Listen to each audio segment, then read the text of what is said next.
योऽन्तः प्रविश्य मम वाचमिमां प्रसुप्तां सञ्जीवयत्यखिलशक्तिधरस्वधाम्ना अन्यांश्च हस्तचरणश्रवणत्वगादीन् प्राणान्नमो भगवते पुरुषाय तुभ्यं। या वर्णपदवाक्यार्थगद्यपद्यस्वरूपिणी वाचि नर्तयतु क्षिप्रं मेधां देवी सरस्वती। सर्ववेदान्तसिद्धान्तगोचरं तमगोचरं गोविन्दं परमानन्दं सद्गुरुं प्रणतोऽस्म्यहम्। श्रुतिस्मृतिपुराणानाम् आलयं करुणालयं नमामि भगवत्पादं शङ्करं लोकशङ्करं। नमस्तस्मै भगवते शङ्कराचार्यरूपिणे येन वेदान्तविद्येयम् उद्धृता वेदसागरात्। सदात्मध्याननिरतं विषयेभ्यः पराङ्मुखं नौमि शास्त्रेषु निष्णातं ಚಂದ್ರಶೇಖರಭಾರತೀಂ. ನನ್ನ ವೇದಾಂತ ಬಂಧುಗಳೇ, ಈ ಕಾರ್ಯಕ್ರಮದ ಪ್ರಾಯೋಜಕರಂತಹ ಶ್ರೀಮತಿ ರಮಾಮಣಿ ಹಾಗೂ ಅವರ ಪರಿವಾರದವರೇ, ಎಲ್ಲ ಹಿರಿಯ ಶ್ರೋತೃಗಳೇ, ನನ್ನ ಮತ್ತು ನಿಮ್ಮೆಲ್ಲರ ಹೃದಯ ಮಂದಿರವನ್ನು ಬೆಳಗ್ತಾ ಇರುವಂಥ ಮಹಾಚೈತನ್ಯಕ್ಕೆ ಅನಂತ ಪ್ರಣಾಮಗಳನ್ನು ಸಲ್ಲಿಸ್ತಾ ಇವತ್ತಿನ ಚಿಂತನೆಗೆ ಮುಂದಾಗ್ತಾ ಇದ್ದೇನೆ. ನಿನ್ನೆ ದಿನ ನಾವು ಈ 74ನೇ ಶ್ಲೋಕದ ಚಿಂತನೆಯನ್ನು ಮಾಡ್ತಾ ಇದ್ವಿ. ಮಜ್ಜಾ ಅಸ್ಥಿ ಮೇಧ ಫಲ ರಕ್ತ ಚರ್ಮ ತ್ವಕ್ ಆಹ್ವಯೈ ಧಾತುಭಿಃ ಏಭಿಃ ಅನ್ವಿತಂ. ಈ ಶ್ಲೋಕದಲ್ಲಿ ದೇಹದಲ್ಲಿ 7 ತರಹದ ಧಾತುಗಳಿರ್ತವೆ ಅಂತ ಹೇಳಿ ಆ 7 ಧಾತುಗಳ ಸ್ವರೂಪವನ್ನು ತಿಳಿಸಿಕೊಟ್ರು. ಮತ್ತು ನಾವು ತಿಂದಂಥ ಆಹಾರದ ಯಾವ ಭಾಗಗಳಿಂದ ಈ ಸಪ್ತಧಾತುಗಳ ಬೆಳವಣಿಗೆ ಆಗ್ತದೆ ಅನ್ನೋದನ್ನು ಹೇಳಿದರು. ಅದರ ಜೊತೆಗೆ ಈಗ ಈ ದೇಹದ ಅವಯವಗಳನ್ನು ಹೇಳ್ತಾರೆ. ಮುಂದಿನ ಸಾಲಿನಲ್ಲಿ ಪಾದ ಅಂದರೆ ಮತ್ತೆ ಅದನ್ನು ಕನ್ನಡದಲ್ಲಿ ಹೇಳುವ ಅವಶ್ಯಕತೆ ಇಲ್ಲ. ಪಾದ ಅಂದರೆ ಎಲ್ಲರಿಗೂ ಗೊತ್ತಾಗ್ತದೆ. ಮತ್ತು ಊರು ಅಂದರೆ ಪಾದಕ್ಕಿಂತ ಮೇಲಿನ, ಕಟಿಗಿಂತ ಕೆಳಗಿನ ಭಾಗ, ಲ್ಯಾಪ್ ಅಂತ ಇಂಗ್ಲೀಷಲ್ಲಿ ಹೇಳ್ತೇವಲ್ಲ ಅದು.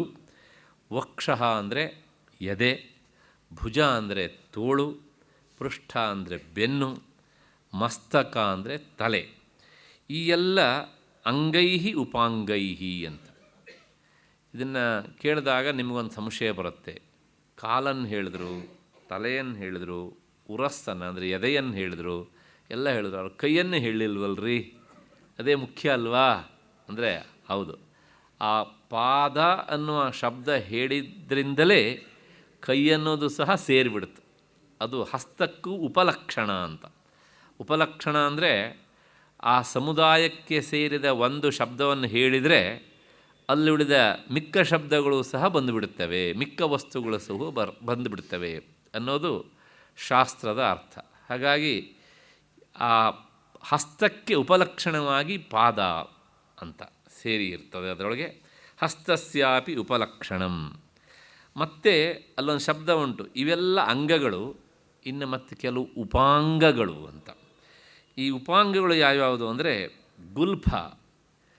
ಗುಲ್ಫ ಅಂದರೆ ಪಾದದ ಮೇಲಿನ ಮೊದಲ ಗಂಟು,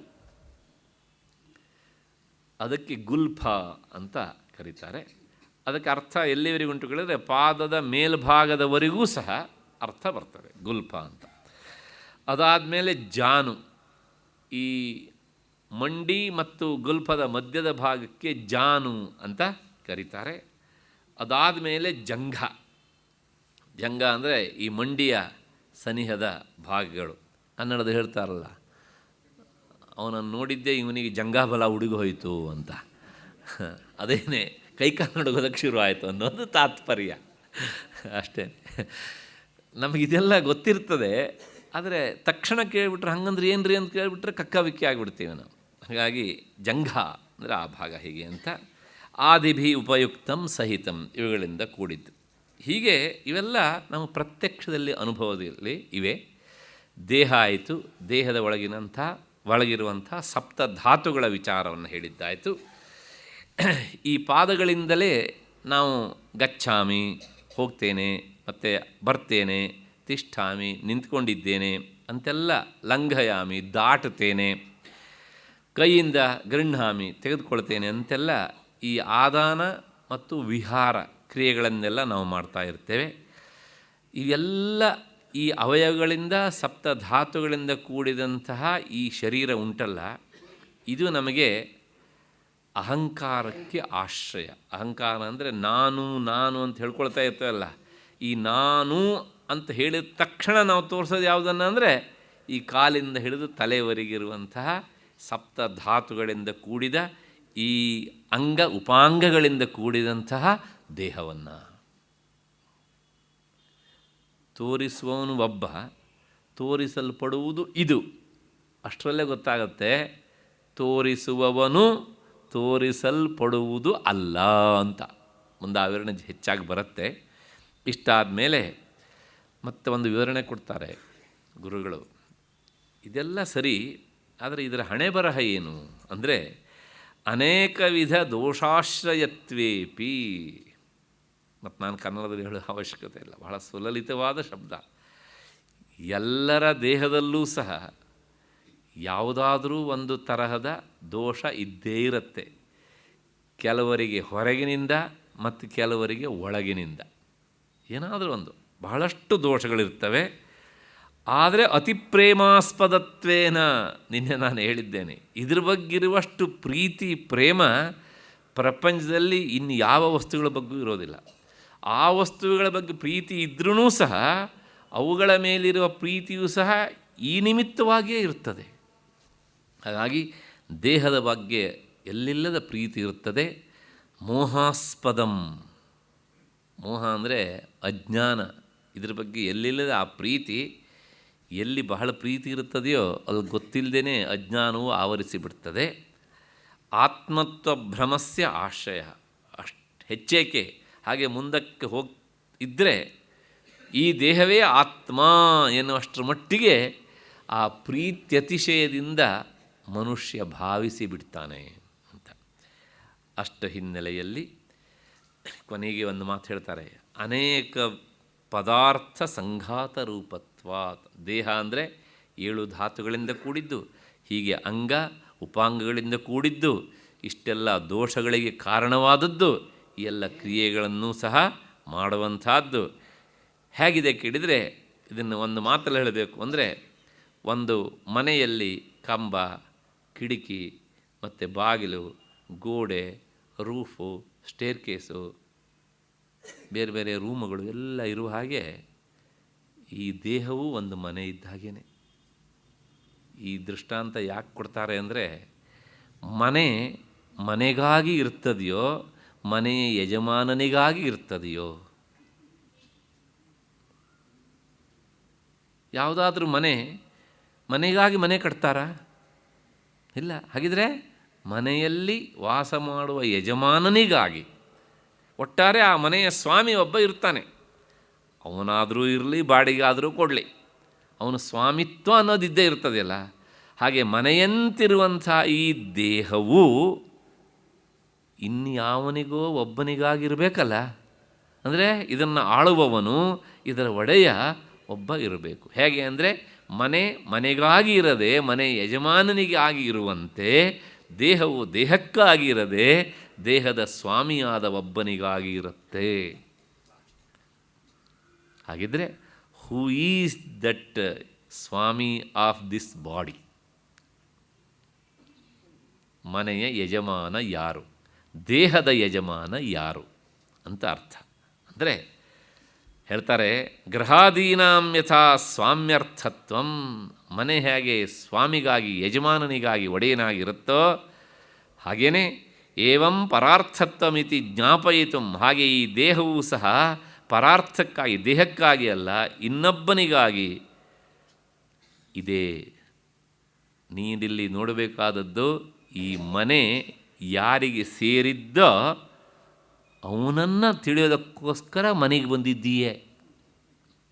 ಮನೆ ನೀವು ತಿಳ್ಕೊಳ್ಬೇಕಾದದ್ದಲ್ಲ. ನಾವು ಎಲ್ಲೋ ಒಂದು ಊರಿಗೆ ಹೋಗ್ತೇವೆ, ಮನೆ ಕಾಣುತ್ತೆ, ಸಿಕ್ತು ಅಂತ ವಾಪಸ್ ಬಂದುಬಿಡ್ತೇವೆ. ಎಲ್ರಿ ಈ ಮನೆ ಯಜಮಾನ ಯಾರು ರೀ ಅಂತ ಕೇಳ್ತೇವೆ. ನಾವು ಒಂದು ಸಲನಾರು ಈ ಮನೆ ಯಜಮಾನ ಯಾರು ಅಂತ ನೋಡ್ಕೊಳ್ಳೋದು ಬೇಡವಾ? ಹೀಗೆ ಆತ್ಮಭಿನ್ನತ್ವಂ ಉಕ್ತಪ್ರಾಯಂ. ಇದರಿಂದಾಗಿ ಏನು ಹೇಳ್ದಂಗಾಯಿತು ಅಂದರೆ, ಈ ದೇಹ ಎನ್ನುವಂಥದ್ದು ಆತ್ಮ ಅಲ್ಲ, ಆತ್ಮನಿಗಾಗಿ ಇದೆ. ಆದ್ದರಿಂದಲೇ ಇದು ಆತ್ಮನಿಗಿಂತ ಭಿನ್ನವಾದದ್ದು. ಯಾವುದು ಇನ್ನೊಬ್ಬನಿಗಾಗಿ ಇರುತ್ತೋ ಅದು ಆ ಇನ್ನೊಬ್ಬನ ಸ್ವರೂಪವೇ ಅಲ್ಲ. ಹೌದು ತಾನೆ? ಆದ್ದರಿಂದ ಆತ್ಮನ ಏವ ಸ್ವಾಮಿತ್ವಾತ್ ತದರ್ಥತ್ವಾತ್ ಶರೀರಸ್ಯ. ಹಾಗಿದ್ದರೆ ಈ ಶರೀರದ ಒಡೆಯ ಯಾರು? ಆತ್ಮ. ಅವನಿಗಾಗಿ ಈ ಶರೀರ. ಕಠೋಪನಿಷತ್ತು ಇದನ್ನು ಹೇಳುತ್ತೆ. ಏನು ಅಂದರೆ, ಆತ್ಮೇಂದ್ರಿಯ ಮನೋಯುಕ್ತಂ ಭೋಕ್ತೇತ್ಯಾಹುರು ಮನೀಷಿಣ. ಅಲ್ಲಿ ಆತ್ಮ ಅಂದರೆ ಮನಸ್ಸು ಅಂತ ಅರ್ಥ. ಮನಸ್ಸು, ಇಂದ್ರಿಯ, ಆತ್ಮೇಂದ್ರಿಯ, ಬುದ್ಧಿ ಅಂತ ಅರ್ಥ. ಮನೋಯುಕ್ತಂ ಭೋಕ್ತಾ ಇತ್ಯಾಹು. ಅವನು ಈ ಮನೆಯ ಸ್ವಾಮಿ, ಇಲ್ಲಿದ್ದು ಅನುಭವಿಸ್ತಾನೆ ಅಂತ. ಅನುಭವಿಸುವ ಅವನು ಅನುಭವಿಸಲಿಕ್ಕೆ ಆಶ್ರಯವಾದ ಮನೆಯೇ ಅಲ್ಲ. ಅಷ್ಟು ಹಿನ್ನೆಲೆಯಲ್ಲಿ ಶರೀರದ ವಿಚಾರವನ್ನು ಯಾಕೆ ಹೇಳಬೇಕಾಯಿತು ಅಂದರೆ, ಶರೀರ ಆತ್ಮ ಅಲ್ಲ, ಇದರ ಒಡೆಯ ಒಬ್ಬನಿದ್ದಾನೆ. ಅವನನ್ನು ತಿಳ್ಕೊಳ್ಳೋದಕ್ಕೋಸ್ಕರ ಇದನ್ನು ಮೊದಲು ತಿಳ್ಕೊಳ್ಬೇಕು. ಇದನ್ನು ಯಾಕೆ ತಿಳ್ಕೊಳ್ಬೇಕು ಅಂದರೆ, ಎತ್ತಿ ಆಚೆ ಬಿಸಾಡೋದಕ್ಕೆ. ನಾನು ಹಿಂದೊಂದು ದೃಷ್ಟಾಂತ ಹೇಳಿದ್ದೇನೆ. ಅಂಗಡಿಯಿಂದ ಸಾಮಾನು ತರ್ತೇವೆ, ಕಲ್ಲು ನೆಲ್ಲು ಎಲ್ಲ ಇರುತ್ತೆ ಅದರೊಳಗೆ. ಅದನ್ನೆಲ್ಲ ಆಯ್ತೇವೆ ನಾವು. ಆ ಕಲ್ಲು ನೆಲ್ಲೆಲ್ಲ ಎತ್ತಿ ನಾವೇನು ಜೇಬಲ್ಲಿ ಹಾಕ್ಕೊಳ್ಳೋದಕ್ಕಾ? ಅಥವಾ ಇವೆಲ್ಲ ತುಂಬ ಬೆಲೆ ಬಾಳೋ ವಸ್ತು, ಯಾಕೆಂದರೆ ಅಕ್ಕಿ ಜೊತೆ ಇದಕ್ಕೂ ದುಡ್ಡು ಕೊಟ್ಟಿದ್ದೇವೆ ಅಂತ ಇಟ್ಕೊಳ್ತೀವೇನು ನಾವು? ಏನು ಮಾಡ್ತೇವೆ? ಅದನ್ನು ಎತ್ತಿ ಆಚೆ ಬಿಸಾಡ್ತೇವೆ. ಬೇಕಾದದ್ದು ಅಕ್ಕಿ. ಹಾಗೆಯೇ ಇದನ್ನೆಲ್ಲ ಆಯ್ಬೇಕು. ಯಾಕೆ ಆಯಬೇಕು ಅಂತ ಕೇಳಿದರೆ, ಆಚೆ ಬಿಸಾಡೋದಕ್ಕೋಸ್ಕರ. ಹಾಗೆ ಅಷ್ಟು ಹಿನ್ನೆಲೆಯಲ್ಲಿ ಈಗೊಂದು ಸಂಶಯ. ದೇಹ ಅಂದರೆ ಇಷ್ಟೇ ಹಾಗಿದ್ರೆ? ಇಷ್ಟೇ ಅಲ್ಲ. ಹಾಗಿದ್ರೆ ಎಷ್ಟು ಅಂದರೆ ಇನ್ನೂ ಅಷ್ಟಿದೆ. ಅದನ್ನು ಮುಂದಿನ ಶ್ಲೋಕ ಹೇಳುತ್ತೆ. ಅನಿತ್ಯತ್ವಾದಪಿ ನಿತ್ಯಾತ್ಮರೂಪತ್ವಂ ತಸ್ಯ ನಾಸ್ತೀತಿ ವಕ್ತುಂ ತಸ್ಯ ಕಾರಣಾನಿ ಆಹ. ಈ ದೇಹದಲ್ಲಿ ಇವುಗಳ ಜೊತೆಗೆ ಇನ್ನೊಂದು 5 ಇವೆ. ಆ ಪಂಚಭೂತಗಳು ಅಂತ ಕರೀತಾರಲ್ಲ, ಅವುಗಳೂ ಸಹ ನಿತ್ಯ ವಸ್ತುಗಳಲ್ಲ, ಅನಿತ್ಯಗಳು. ಆದ್ರೂ ಸಹ ಆತ್ಮನ ಇರುವಿಕೆಯಿಂದಾಗಿ ಅವು ಸಹ ಇಲ್ಲಿ ಸೇರಿಕೊಂಡಿವೆ. ಅಂದ ಮಾತ್ರಕ್ಕೆ ಇವೆ ಆತ್ಮಸ್ವರೂಪದವುಗಳು ಅಲ್ಲ ಅಂತ. ಹಾಗಿದ್ರೆ ಯಾವ್ಯಾವುದು ಅಂದರೆ ನೋಡಿ, ಈ ಶ್ಲೋಕಗಳನ್ನೆಲ್ಲ ಗಮನಿಸಬೇಕು. ಎಷ್ಟು ಸುಂದರವಾದ ಶಬ್ದ ಜೋಡಣೆ ಅಂತ. ನಭೋ ನಭಸ್ವಾದ್ ದಹನಾಂಬು ಭೂಮಯ. ಆಗೋಯ್ತು, ಇಷ್ಟೇ ಹೇಳಬೇಕಾದ್ದು. ಇಷ್ಟೇ, ನಭೋ ನಭಸ್ವಾತ್ ದಹನ ಅಂಬು ಭೂಮಯ. ಆಮೇಲೆ ನೋಡೋಣ ಅರ್ಥ ಏನು ಅಂತ. ಸೂಕ್ಷ್ಮಾಣಿ ಭೂತಾನಿ ಭವಂತಿ ತಾನಿ. ಇವೆಲ್ಲ ಸೂಕ್ಷ್ಮಭೂತಗಳಿಂದ ಕೂಡಿರ್ತವೆ. ಮತ್ತು ಇನ್ನೇನು ಮಾಡ್ತವೆ ಅಂದರೆ, ಪರಸ್ಪರಾಂಶೈ ಮಿಲಿತಾನಿ ಭೂತ್ವ ಸ್ಥೂಲಾನಿ ಚ ಸ್ಥೂಲ ಶರೀರ ಹೇತವಃ. ಪರಸ್ಪರ ತಮ್ಮ ತಮ್ಮ ಅಂಶಗಳಿಂದ ಸೇರಿಕೊಂಡು ಇವೇನೇ ಸ್ಥೂಲವಾಗಿ ಸ್ಥೂಲ ಶರೀರ ಅಂತ ಕರೆಸ್ಕೊಳ್ತವೆ ಅಂತ. ಹೀಗಂದ್ರೆ ಏನು ರೀ, ಏನು ಅರ್ಥ ಆಗಲಿಲ್ಲವಲ್ಲ? ಹೌದು, ಏನೂ ಅರ್ಥ ಆಗೋದಿಲ್ಲ. ಬಿಡಿಸೋಣ ಇವಾಗ ಒಂದೊಂದನ್ನೇ. ನಭಃ ಅಂದರೆ ಆಕಾಶ. ಈ ದೇಹದಲ್ಲಿ ಏನಿದೆ? ಆಕಾಶ ಇದೆ. ಇದ್ರ ಬಗ್ಗೆ ಒಂದು ಸಂಶಯ ಬರ್ತದೆ, ಆಮೇಲೆ ಕೇಳ್ತೀರಂತೆ, ಅಥವಾ ನಾನೇ ಹೇಳ್ತೇನೆ. ಮತ್ತು ನಭಸ್ವಾನ್ ಅಂದರೆ ಗಾಳಿ. ನಭಃ ನಭಸ್ವಾನ್ ಗಾಳಿ. ಮತ್ತು ದಹನ. ದಹನ ಅಂದರೆ ಗೊತ್ತಲ್ಲ, ಸುಡುವುದು. ಯಾವುದು? ಬೆಂಕಿ ಅಂದರೆ ಅಗ್ನಿತತ್ವ ಇದೆ. ಮತ್ತು ಅಂಬು. ಅಂಬು ಅಂದರೆ ನೀರು. ಭೂಮಯ ಪೃಥಿವಿ ತತ್ವ, ಮಣ್ಣು. ಪಂಚಭೂತಗಳು ಅದು ನೋಡಿ. ಒಂದೇ ಸಣ್ಣ ವಾಕ್ಯ ನಭೋ ನಭಸ್ವಾಂ ದಹನಾಂಬು ಭೂಮಯ ಪೃಥಿವ್ಯಪ್ತೇಜೋ ವಾಯು ಆಕಾಶ ಅಂತ ಇಷ್ಟರ್ಥ, ಇನ್ನೇನೂ ಅಲ್ಲ. ಅದನ್ನು ಹೇಳೋದಕ್ಕೆ ಇಷ್ಟು ಸುಂದರವಾದ ಪದಪುಂಜ. ಸುಮ್ಮನೆ ವಾಕ್ಯ ಹೇಳಿದ್ರೆ ಏನು ಹೇಳಿದ್ರು ಏನೂ ಗೊತ್ತಾಗೋದಿಲ್ಲ. ಮತ್ತು ಇವು ಹೇಗಿವೆ ಕೇಳಿದರೆ, ಸೂಕ್ಷ್ಮಾಣಿ ಭೂತಾನಿ ಭವಂತಿ ತಾನಿ. ಇವು ಇಲ್ಲಿ ಅತ್ಯಂತ ಸೂಕ್ಷ್ಮವಾದಂತಹ ರೂಪದಿಂದ ಇಲ್ಲಿರ್ತವಂತೆ. ಅಲ್ರಿ, ಸೂಕ್ಷ್ಮವಾಗಿರುವುದು ಅಂದರೆ ಏನು ಅಂತ ಒಂದು ಪ್ರಶ್ನೆ. ಅದಕ್ಕೆ ಉತ್ತರ ಇಷ್ಟೇ. ಆಕಾಶ ಎನ್ನುವಂಥದ್ದು ಒಂದು ಪಂಚಭೂತಗಳಲ್ಲಿ ಒಂದು. ಇದು ಇನ್ನುಳಿದ ಭೂತಗಳ ಜೊತೆಗೆ ಮಿಶ್ರಣ ಆಗದೇ ಇದ್ದರೆ ಅದು ಅತ್ಯಂತ ಸೂಕ್ಷ್ಮವಾದಂತಹ ಭೂತವಾಗಿ ಉಳಿತದೆ. ಗಾಳಿ ಇನ್ಯಾವುದರ ಜೊತೆಗೂ ಸೇರದೇ ಇರುವಂಥ ಸ್ಥಿತಿಯಲ್ಲಿ ಇದ್ದರೆ ಅದು ಸೂಕ್ಷ್ಮವಾದ ಭೂತ. ಹಾಗೆಯೇ ಬೆಂಕಿಯೂ ಸಹ, ಹಾಗೆಯೇ ಮತ್ತು ಪುನಃ ನೀರು, ಹಾಗೆ ಮತ್ತು ಮಣ್ಣು ಎಲ್ಲವುದೂ ಸಹ ಪ್ರತ್ಯೇಕವಾಗಿ ಸ್ವತಂತ್ರವಾಗಿ ಇದ್ದರೆ ಅದು ಅವುಗಳ ಸೂಕ್ಷ್ಮವಾದ ಸ್ಥಿತಿ. ಹಾಗಿದ್ದರೆ ಈಗ ಹಾಗಿದೆಯೋ ಅಂದರೆ ಹಾಗಿಲ್ಲ. ಇವಾಗೇನಾಗಿದೆ ಅಂದರೆ ಎಲ್ಲವೂ ಒಂದಕ್ಕೊಂದು ಸೇರಿಕೊಂಡು ಬಿಟ್ಟಿವೆ. ಶಾಸ್ತ್ರದ ಪರಿಭಾಷೆಯಲ್ಲಿ ಈ ಸೇರಿಕೊಳ್ಳುವಿಕೆಯನ್ನು ಪಂಚೀಕರಣ ಅಂತ ಕರೀತಾರೆ. ಹಾಗೆ ಸೇರಿಕೊಳ್ಳುವುದಕ್ಕೂ ಒಂದು ಕ್ರಮ ಉಂಟು. ಒಂದರೊಳಗೆ ಗಾಳಿಯ ಭಾಗ ಜಾಸ್ತಿ, ಇನ್ನೊಂದರೊಳಗೆ ಬೆಂಕಿಯ ಭಾಗ ಜಾಸ್ತಿ, ಇನ್ನೊಂದರೊಳಗೆ ನೀರಿನ ಭಾಗ ಜಾಸ್ತಿ, ಹೀಗೆಲ್ಲ ಆಗಿಯೂ ಸೇರ್ಕೊಳ್ಬೋದು. ಆದರೆ ಹಾಗೆ ಸೇರ್ಕೊಳ್ಳೋದಿಲ್ಲ ಅನ್ನತ್ತೆ ಉಪನಿಷತ್ತು. ಛಾಂದೋಗ್ಯ ಉಪನಿಷತ್ತು ಮತ್ತು ತೈತ್ರೀಯ ಉಪನಿಷತ್ತು ಇವುಗಳನ್ನು ಪಂಚೀಕರಣ ಅಂತ ಕರೆದು ವಿಸ್ತೃತವಾಗಿ ಆ ವಿಭಾಗವನ್ನು ತಿಳಿಸಿಕೊಡ್ತವೆ. ಇದನ್ನು ತ್ರಿವೃತ್ಕರಣ ಅಂತಲೂ ಕರೀತಾರೆ. ಮೂರೇ ಭೂತಗಳನ್ನು ಇಟ್ಕೊಂಡು ಅಲ್ಲಿ ಆಕಾಶ ಮತ್ತು ವಾಯುಗಳನ್ನು ಮಿಕ್ಕ ಜೊತೆಗೆ ಸೇರಿಸಿ ಬಿಡ್ತಾರೆ. ಆ ತ್ರಿವೃತ್ಕರಣ ಎನ್ನುವಂಥದ್ದು ಪಂಚೀಕರಣದ ಉಪಲಕ್ಷಣ ಅಂತ.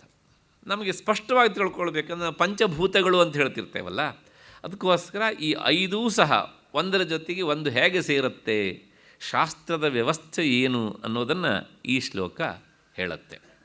ನೋಡೋಣ ಹೇಗೆ ಸೇರಿಕೊಳ್ಳುತ್ತೆ. ವಿದ್ಯಾರಣ್ಯರು ಸಹ ಪಂಚದಶಿಯಲ್ಲಿ ಇದೇ ಮಾತನ್ನು ಹೇಳ್ತಾರೆ.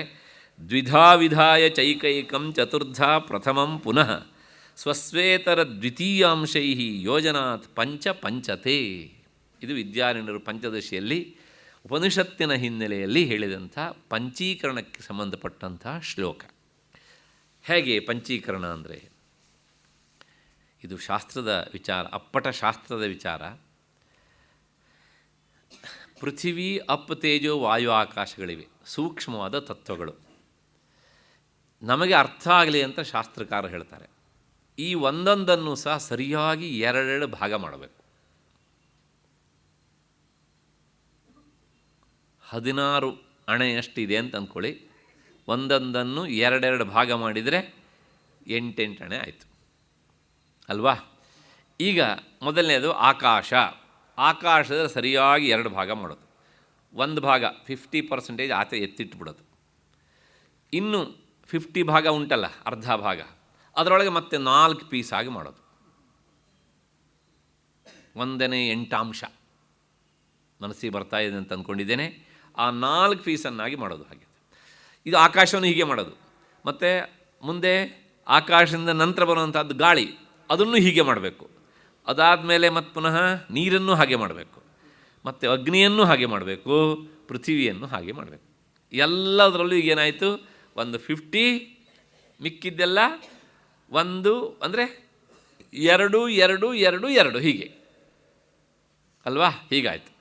ಇಷ್ಟಾದಮೇಲೆ ಈಗ ಆ ಆಕಾಶದಲ್ಲಿರುವಂತಹ ಇಡೀ ಭಾಗ ಉಂಟಲ್ಲ, ಅರ್ಧ ಭಾಗ, ಇಡೀ ಅರ್ಧ ಭಾಗ, ಅದನ್ನು ಹಾಗೆ ಇಟ್ಟಿರಿ.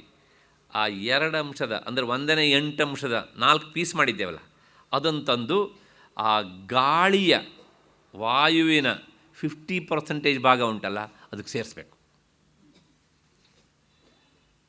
ಹಾಗೆಯೇ ಮತ್ತು ಮುಂದಕ್ಕೆ ಬಂದರೆ ಮುಂದೇನು ಮಾಡಿದ್ದೇವೆ ನಾವು, ಬೆಂಕಿಯಲ್ಲೂ ಹಾಗೆ ಮಾಡಿದ್ದೇವಲ್ಲ. ಆ ಬೆಂಕಿಯಲ್ಲಿ ಇರುವಂತಹ ಆ 8ನೇ ಒಂದು ಅಂಶವನ್ನು ತೆಗೆದು ಗಾಳಿಗೆ ತಗೊಂಡು ಅದನ್ನು ಸೇರಿಸ್ಬೇಕು 50ಗೆ. ಅದಾದ ಮೇಲೆ ಮತ್ತು ನೀರಿನ 8ನೇ 1 ಅಂಶವನ್ನು ತಗೊಂಡು ಹೋಗಿ ಗಾಳಿಗೆ ಸೇರಿಸಬೇಕು. ಅದಾದಮೇಲೆ ಮತ್ತುನಃ ಪೃಥಿವಿಯ 8ನೇ 1 ಅಂಶ ತೆಗೆದುಕೊಂಡು ಹೋಗಿ ಗಾಳಿಗೆ ಸೇರಿಸಬೇಕು. ಈಗ ಗಾಳಿಯಲ್ಲಿ ತನ್ನದು 50%, ಮಿಕ್ಕವ್ರದ್ದೆಲ್ಲ ಎಷ್ಟು 12 ಪೈಸೆ ಲೆಕ್ಕ ಹಾಕ್ಕೊಳ್ಳಿ. ನಾನು 16 ಅಣೆ ಅಂತ ಹೇಳಿದೆ, ಅದು ಲೆಕ್ಕ ಹಾಕ್ಕೊಂಡ್ರೆ 1 ಅಂಶ ತನ್ನದು, ಮಿಕ್ಕಿದ್ದೆಲ್ಲ 1ನೇ 8 ಅಂಶ. ಅಲ್ಲಿಗೆ ಗಾಳಿ ಅಂತ ಹೇಳಿದಾಗ ಅದರ ಭಾಗ 50% ಉಂಟು, ಮಿಕ್ಕಿದ್ದೆಲ್ಲ ಹತ್ತತ್ರ 12 ಪೈಸೆ ಅಷ್ಟು ಬಂದಿರುತ್ತೆ. ಇದು ಪಂಚೀಕೃತವಾದ ಗಾಳಿ. ಹಾಗೆ ಆಕಾಶ, ಅದಕ್ಕೂ ಹೀಗೆ ಮಾಡಬೇಕು ಎಲ್ಲದಕ್ಕೂ ಸಹ. ಹಾಗೇ ನೀರು, ಹಾಗೇ ಅಗ್ನಿ, ಹಾಗೇ ಪೃಥಿವಿ. ಯಾವಾಗ ತನ್ನದಲ್ಲದೇ ಇರುವಂತಹ ಇನ್ನೊಂದು ಭಾಗಗಳಿಂದ ಕೂಡಿರುತ್ತೋ ಅದನ್ನು ಸ್ಥೂಲ ಭೂತಗಳು ಅಂತ ಕರೀತಾರೆ. ಮಿಶ್ರಿತ ಆಗದೇ ಇರುವಂಥ ಭೂತಗಳನ್ನು ಸೂಕ್ಷ್ಮ ಭೂತಗಳು ಅಂತ ಕರೀತಾರೆ. ಇನ್ನೂ ಅವುಗಳ ಒಳಕ್ಕೆ ಹೋದರೆ ಅಲ್ಲಿ ಏನು ಸಿಗತ್ತೆ? ಆ ಸೂಕ್ಷ್ಮವಾದ ಸ್ಥಿತಿಯಲ್ಲಿ ಅಂದರೆ ಅಲ್ಲಿರೋದು ಶಬ್ದ, ಸ್ಪರ್ಶ, ರೂಪ, ರಸ, ಗಂಧ. ಇದು ಅತ್ಯಂತ ಸೂಕ್ಷ್ಮ. ಅದಕ್ಕೋಸ್ಕರ ಇವುಗಳನ್ನು ಭೂತ ಸೂಕ್ಷ್ಮಗಳು ಅಂತ ಶಾಸ್ತ್ರ ಕರೆಯುತ್ತೆ. ಈ ಶಬ್ದ ಇರೋದು ಎಲ್ಲಿ ಅಂದರೆ ಆಕಾಶದಲ್ಲಿ. ಈಗ ನಾನು ಮಾತನಾಡ್ತೇನೆ, ನಿಮಗೆ ಕೇಳಿಸತ್ತೆ. ನೀವು ಹೇಳ್ಬೋದು ಮೈಕಿದೆ ಕೇಳಿಸತ್ತೆ ಅಂತ. ಮೈಕ್ ಇಲ್ಲದಿದ್ರೂ ಕೇಳಿಸತ್ತೆ ಒಂದಿಷ್ಟು ದೂರ. ಆ ಶಬ್ದ ಹರಿದು ಬರೋದಕ್ಕೆ ಒಂದು ವಾಹಕ ಬೇಕಲ್ಲ, ಮಾಧ್ಯಮ. ಅದು ಯಾವುದು ಅಂದರೆ ಸ್ಪೇಸ್ ಅಲ್ವಾ? ಇದು ಅರ್ಥ ಆದರೆ ಇಟ್ಕೊಳ್ಳಿ.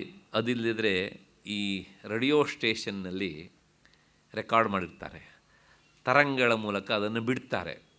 ಈ ರೇಡಿಯೋದಲ್ಲಿ ಅದನ್ನು ಹಿಡಿದುಕೊಳ್ಳಿಕ್ಕೆ ಬೇಕಂತ ಒಂದು ಇನ್ಸ್ಟ್ರೂಮೆಂಟನ್ನು ಇಡುತ್ತಾರೆ. ಅದು ಹರಿದು ಬರುತ್ತಲ್ಲ. ಏನು ರೇಡಿಯೋ ಸ್ಟೇಷನಿಂದ ನಮ್ಮನೆ ರೇಡಿಯೋದವರೆಗೂ ವಯರ್ ಇರುತ್ತಾ? ಎಲ್ಲಿಂದ ಹರಿದು ಬಂತು ಅದು? ಹೌದು ತಾನೇ, ಸ್ಪೇಸ್. ಅಲ್ಲಿ ಏನು ಹೇಳ್ದಂಗಾಯಿತು, ಶಬ್ದ ಸಂಚಲನ ಆಗುವುದಕ್ಕೆ, ಹರಿದಾಡುವುದಕ್ಕೆ ಆಕಾಶ ಒಂದು ಮಾಧ್ಯಮ. ಇವತ್ತು ನಾವು ಇದನ್ನೆಲ್ಲ ವಿಜ್ಞಾನದ ಆವಿಷ್ಕಾರ ಅಂತ ಹೇಳ್ತೇವೆ. ಎಷ್ಟೋ ಸಾವಿರ ವರ್ಷಗಳ ಹಿಂದೆ ಶಾಸ್ತ್ರಕಾರರು ಹೇಳಿದ ಮಾತನ್ನು ಕೇಳಿದರೆ ನಾವು ದಂಗಾಗಿ ಬಿಡ್ತೇವೆ. ಶಬ್ದ ಗುಣಕಮಾಕಾಶಂ ಅಂತ ನೈಯಾಯಿಕರ ಶಾಸ್ತ್ರ ಪ್ರಕ್ರಿಯೆ. ಆಕಾಶ ಅಂದರೆ ಏನು ಅಂದರೆ, ಆಕಾಶ ಅಂದರೆ ಅದು ಶಬ್ದಕ್ಕೆ ಆಶ್ರಯವನ್ನು ಕೊಟ್ಟಂತಹ ಭೂತ.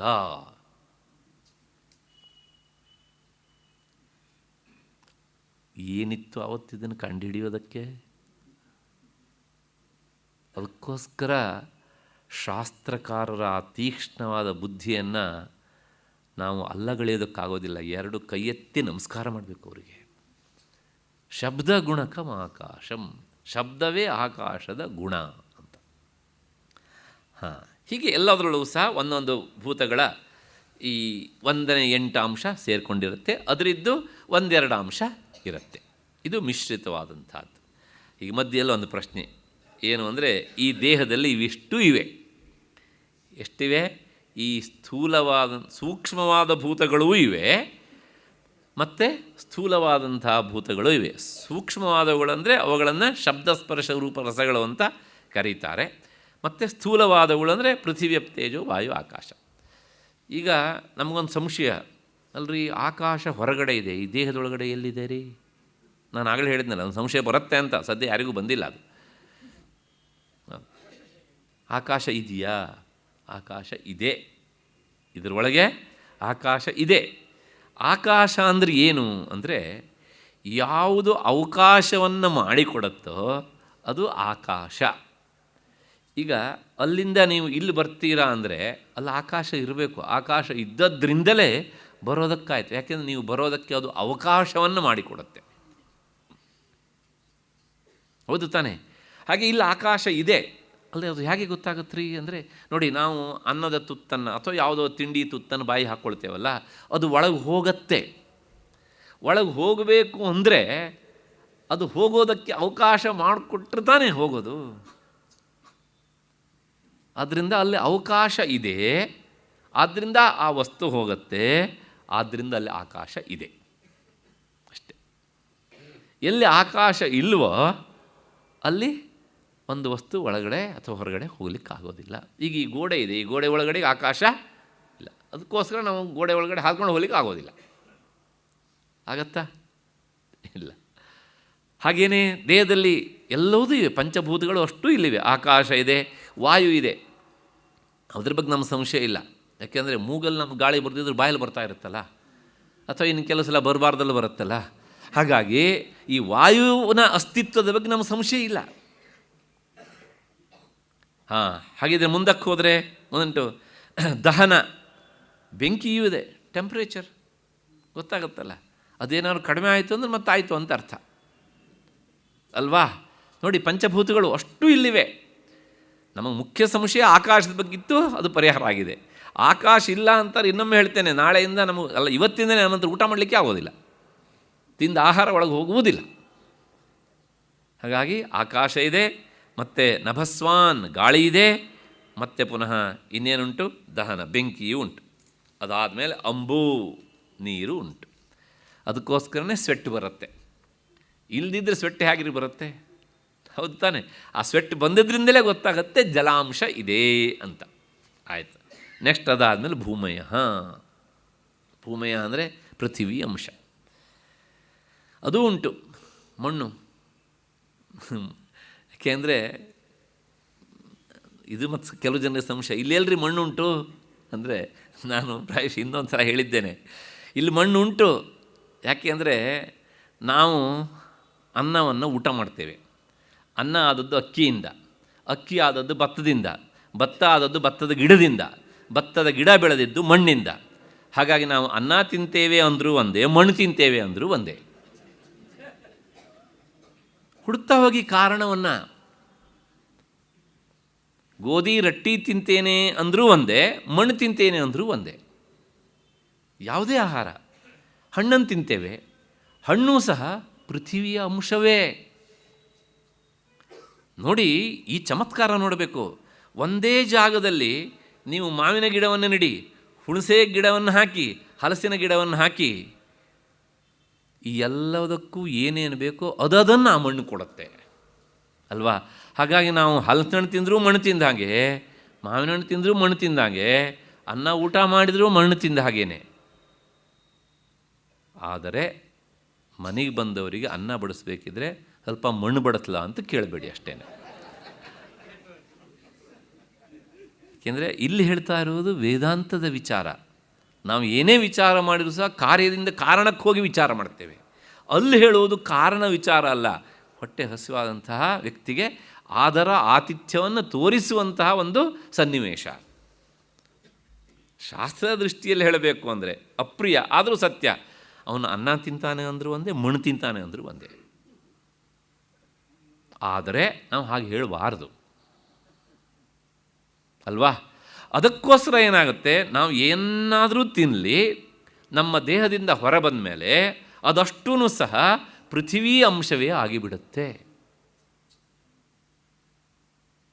ನೀವು ಮೂತ್ರನಾದರೂ ವಿಸರ್ಜನೆ ಮಾಡಿ, ಮಲವನ್ನಾದರೂ ವಿಸರ್ಜನೆ ಮಾಡಿ, ಇಟ್ ಬಿಕಮ್ಸ್ ಮಡ್ ಅಲ್ವಾ? ಒಂದು. ಇದರ ಜೊತೆಗೆ ಇನ್ನೊಂದು, ಇಲ್ಲಿ ಎಲ್ಲ ಭೂತಗಳೂ ಇವೆ, ಆದರೆ ಹೆಚ್ಚಾಗಿರುವುದು ಪೃಥಿವೀ ಅಂಶವೇ. ಪೃಥಿವೀ ಅಂಶ ಹೆಚ್ಚಾಗಿ ಉಂಟು. ಯಾಕೆ ಅಂದರೆ ಒಂದು ದಿನಕ್ಕೆ ಎಷ್ಟು ಸಲ ತಿಂತೇವೆ ನಾವು? ಮಿನಿಮಮ್ 3 ಸಲ ಅಂತೂ ತಿಂದೇ ತಿಂತೇವೆ ಅಲ್ವಾ? ಅಷ್ಟರ ಮೇಲೆ ಎಷ್ಟು ಸಲ ಅಂತ ಲೆಕ್ಕ ಇರೋದಿಲ್ಲ, ಹೌದು ತಾನೆ? ಹಾಗಾಗಿ ನಾವು ಹೆಚ್ಚೆಚ್ಚು ಆಹಾರ ತಿಂತೇವೆ ಮೀನ್ಸ್ ಹೆಚ್ಚೆಚ್ಚು ಪೃಥಿವೀ ಅಂಶವನ್ನು ನಾವು ಒಳಗೆ ಹಾಕ್ಕೊಳ್ತಾ ಇದ್ದೇವೆ ಅಂತ ಅರ್ಥ, ಹೌದು ತಾನೆ? ಅದಕ್ಕೋಸ್ಕರ ಈ ದೇಹದಲ್ಲಿ ಪೃಥಿವೀ ಅಂಶ ಜಾಸ್ತಿ ಇರೋದಾದ್ರಿಂದಲೇ ಇದನ್ನು ಪಾರ್ಥಿವ ಶರೀರ ಅಂತ ಕರೀತಾರೆ. ಅಷ್ಟೇ ಅಲ್ಲ, ಮುಂದೆ ಇಲ್ಲಿ ಪ್ರಾಣೋತ್ಕ್ರಮಣ ಆದ ಮೇಲೂ ಸಹ ಅದನ್ನು ನಾವೇನು ಮಾಡ್ತೇವೆ, ಏನನ್ನಾದರೂ ಮಾಡಲಿ, ಅಗೇನ್ ಇಟ್ ಬಿಕಮ್ಸ್ ಮಡ್. ಕೆಲವು ಸಂಪ್ರದಾಯದಲ್ಲಿ ಅದನ್ನೇನು ಮಾಡ್ತಾರೆ, ನೀರಿಗೆ ಹಾಕ್ತಾರೆ, ಹೌದು ತಾನೆ? ನೀರಿನಲ್ಲೂ ಸಹ ಅದು ಪಂಚೀಕೃತವಾದದ್ದು ತಾನೇ, ಅಲ್ಲಿ ಮಣ್ಣಿನ ಅಂಶ ಉಂಟಾ ಇಲ್ವಾ? ಉಂಟಲ್ವಾ? ನೀರಿನಲ್ಲಿ ಮಣ್ಣಿನ ಅಂಶ ಇದ್ದೇ ಇರುತ್ತೆ. ಭಾಳ ದೂರ ಹೋಗೋದು ಬೇಡ, ನಮ್ಮನೆ ಟ್ಯಾಪಲ್ಲಿ ಬಂದಂಥ ನೀರನ್ನೇ ಹಿಡಿದು ನೋಡಿ. ಇವತ್ತು ಹಿಡಿದಿಡಿ, ಬೆಳಗಾಗೋಷ್ಟೊತ್ತಿಗೆ ಕೆಳಗಡೆ ಕೂತಿರುತ್ತೆ ಒಂದಿಷ್ಟು. ಹೌದು ತಾನೇ?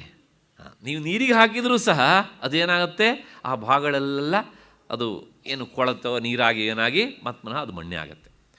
ಇನ್ನು ಕೆಲವು ಸಂಪ್ರದಾಯರು ಅದನ್ನು ನೇರವಾಗಿ ಭೂಮಿಯಲ್ಲಿ ಹೂಳ್ತಾರೆ, ಪ್ರಶ್ನೆನೇ ಇಲ್ಲ, ಅದು ಮತ್ತೆ ಪುನಃ ಏನಾಗುತ್ತೆ, ಮಣ್ಣಾಗತ್ತೆ. ಇನ್ನು ದಹನ ಮಾಡ್ತಾರೆ, ದಹನ ಮಾಡಿದಾಗ ಏನಾಗುತ್ತೆ, ಅದು ಬೂದಿ ಆಗುತ್ತೆ. ಬೂದಿ ಆದಮೇಲೆ ಏನಾಗುತ್ತೆ, ಮಣ್ಣೆ ಆಗುತ್ತೆ. ನೀವು ಏನೇ ಮಾಡಿದರೂ ಸಹ ಮಣ್ಣನ್ನೇ ತಿಂದು ಬೆಳೆದ ದೇಹ ಆದ್ದರಿಂದ ಅದು ಏನು ಮಾಡಿದರೂ ಸಹ ಮಣ್ಣಾಗುವುದನ್ನು ತಪ್ಪಿಸೋಕ್ಕಾಗೋದಿಲ್ಲ. ಹಾಗಾಗಿ ಈ ದೇಹಕ್ಕೆ ಏನಂತ ಹೆಸರು? ಪಾರ್ಥಿವ ಶರೀರ. ಕೆಲವು ಜನರಿಗೆ ಈ ಶಬ್ದವನ್ನು ಕೇಳಿದಾಗ ಅರ್ಥ ಆಗೋದಿಲ್ಲ, ಭಾಳ ಖುಷಿ ಪಡ್ತಾರೆ. ಯಾಕೆಂದರೆ ನಮಗೆ ಅರ್ಥ ಆಗದಿದ್ದಾಗ ಅಜ್ಞಾನ ಅನ್ನೋದು ಇರ್ತದಲ್ಲ, ಆ ಅಜ್ಞಾನವೂ ಕೆಲವು ಸಲ ಭಾಳ ಖುಷಿ ಕೊಡ್ತದೆ ನಮಗೆ. ಪಾರ್ಥಿವ ಅಂದರೆ ಇನ್ನೊಂದು ಅರ್ಥ ಉಂಟು, ರಾಜ ಅಂತ. ಪಾರ್ಥಿವ ಶರೀರ ಅಂದರೆ ರಾಜನಂಥ ಶರೀರ ಅಂತ ಅಜ್ಞಾನಿಗಳು ಅಂದ್ಕೊಳ್ಳೋದು. ಅವನನ್ನು ಯಾಕೆ ಪಾರ್ಥಿವ ಅಂತ ಕರೀತಾರೆ ಗೊತ್ತಾ? ಅವನಿಗಿರುವಷ್ಟು ಮಣ್ಣಿನ ಆಸೆ ಬೇರೆ ಯಾರಿಗೂ ಇರೋದಿಲ್ಲ, ಅದಕ್ಕೋಸ್ಕರ ಪಾರ್ಥಿವ ಅಂತ ಕರೆಯೋದು ಅವನನ್ನು. ರಾಜ್ಯ ವಿಸ್ತಾರ ಮಾಡ್ತಾನಲ್ಲ ಅವನು. ರಾಜ್ಯ ವಿಸ್ತಾರ ಮಾಡೋದು ಅಂದರೆ ಏನು? ಮಣ್ಣಿನ ಒಡೆತನ ಹೆಚ್ಚಾಗಿದೆ ಅಂತ ಅರ್ಥ ಅವನಿಗೆ. ಆದ್ದರಿಂದ ಅವನನ್ನು ಪಾರ್ಥಿವ ಅಂತ ಕರೀತಾರೆ. ಇಲ್ಲಿ ಹೇಳುವಂಥದ್ದು ಪೃಥ್ವಿ ಅಂಶ ಹೆಚ್ಚಾಗಿರುವಂಥ ದೇಹ, ಆದ್ದರಿಂದ ಪಾರ್ಥಿವ ಶರೀರ. ಅಥವಾ ಅದು ಆತ್ಮನಿಗೂ ದೇಹಕ್ಕೂ ವಿಯೋಗ ಆದಾಗ ಏನು ಮಾಡಿದರೂ ಸಹ ಅದು ಪಾರ್ಥಿವಾಂಶ ಆಗುವುದನ್ನು ತಪ್ಪಿಸಲಿಕ್ಕೆ ಆಗುವುದಿಲ್ಲ. ಆದ್ದರಿಂದ ಅದನ್ನು ಪಾರ್ಥಿವ ಶರೀರ ಅಂತ ಕರೀತಾರೆ.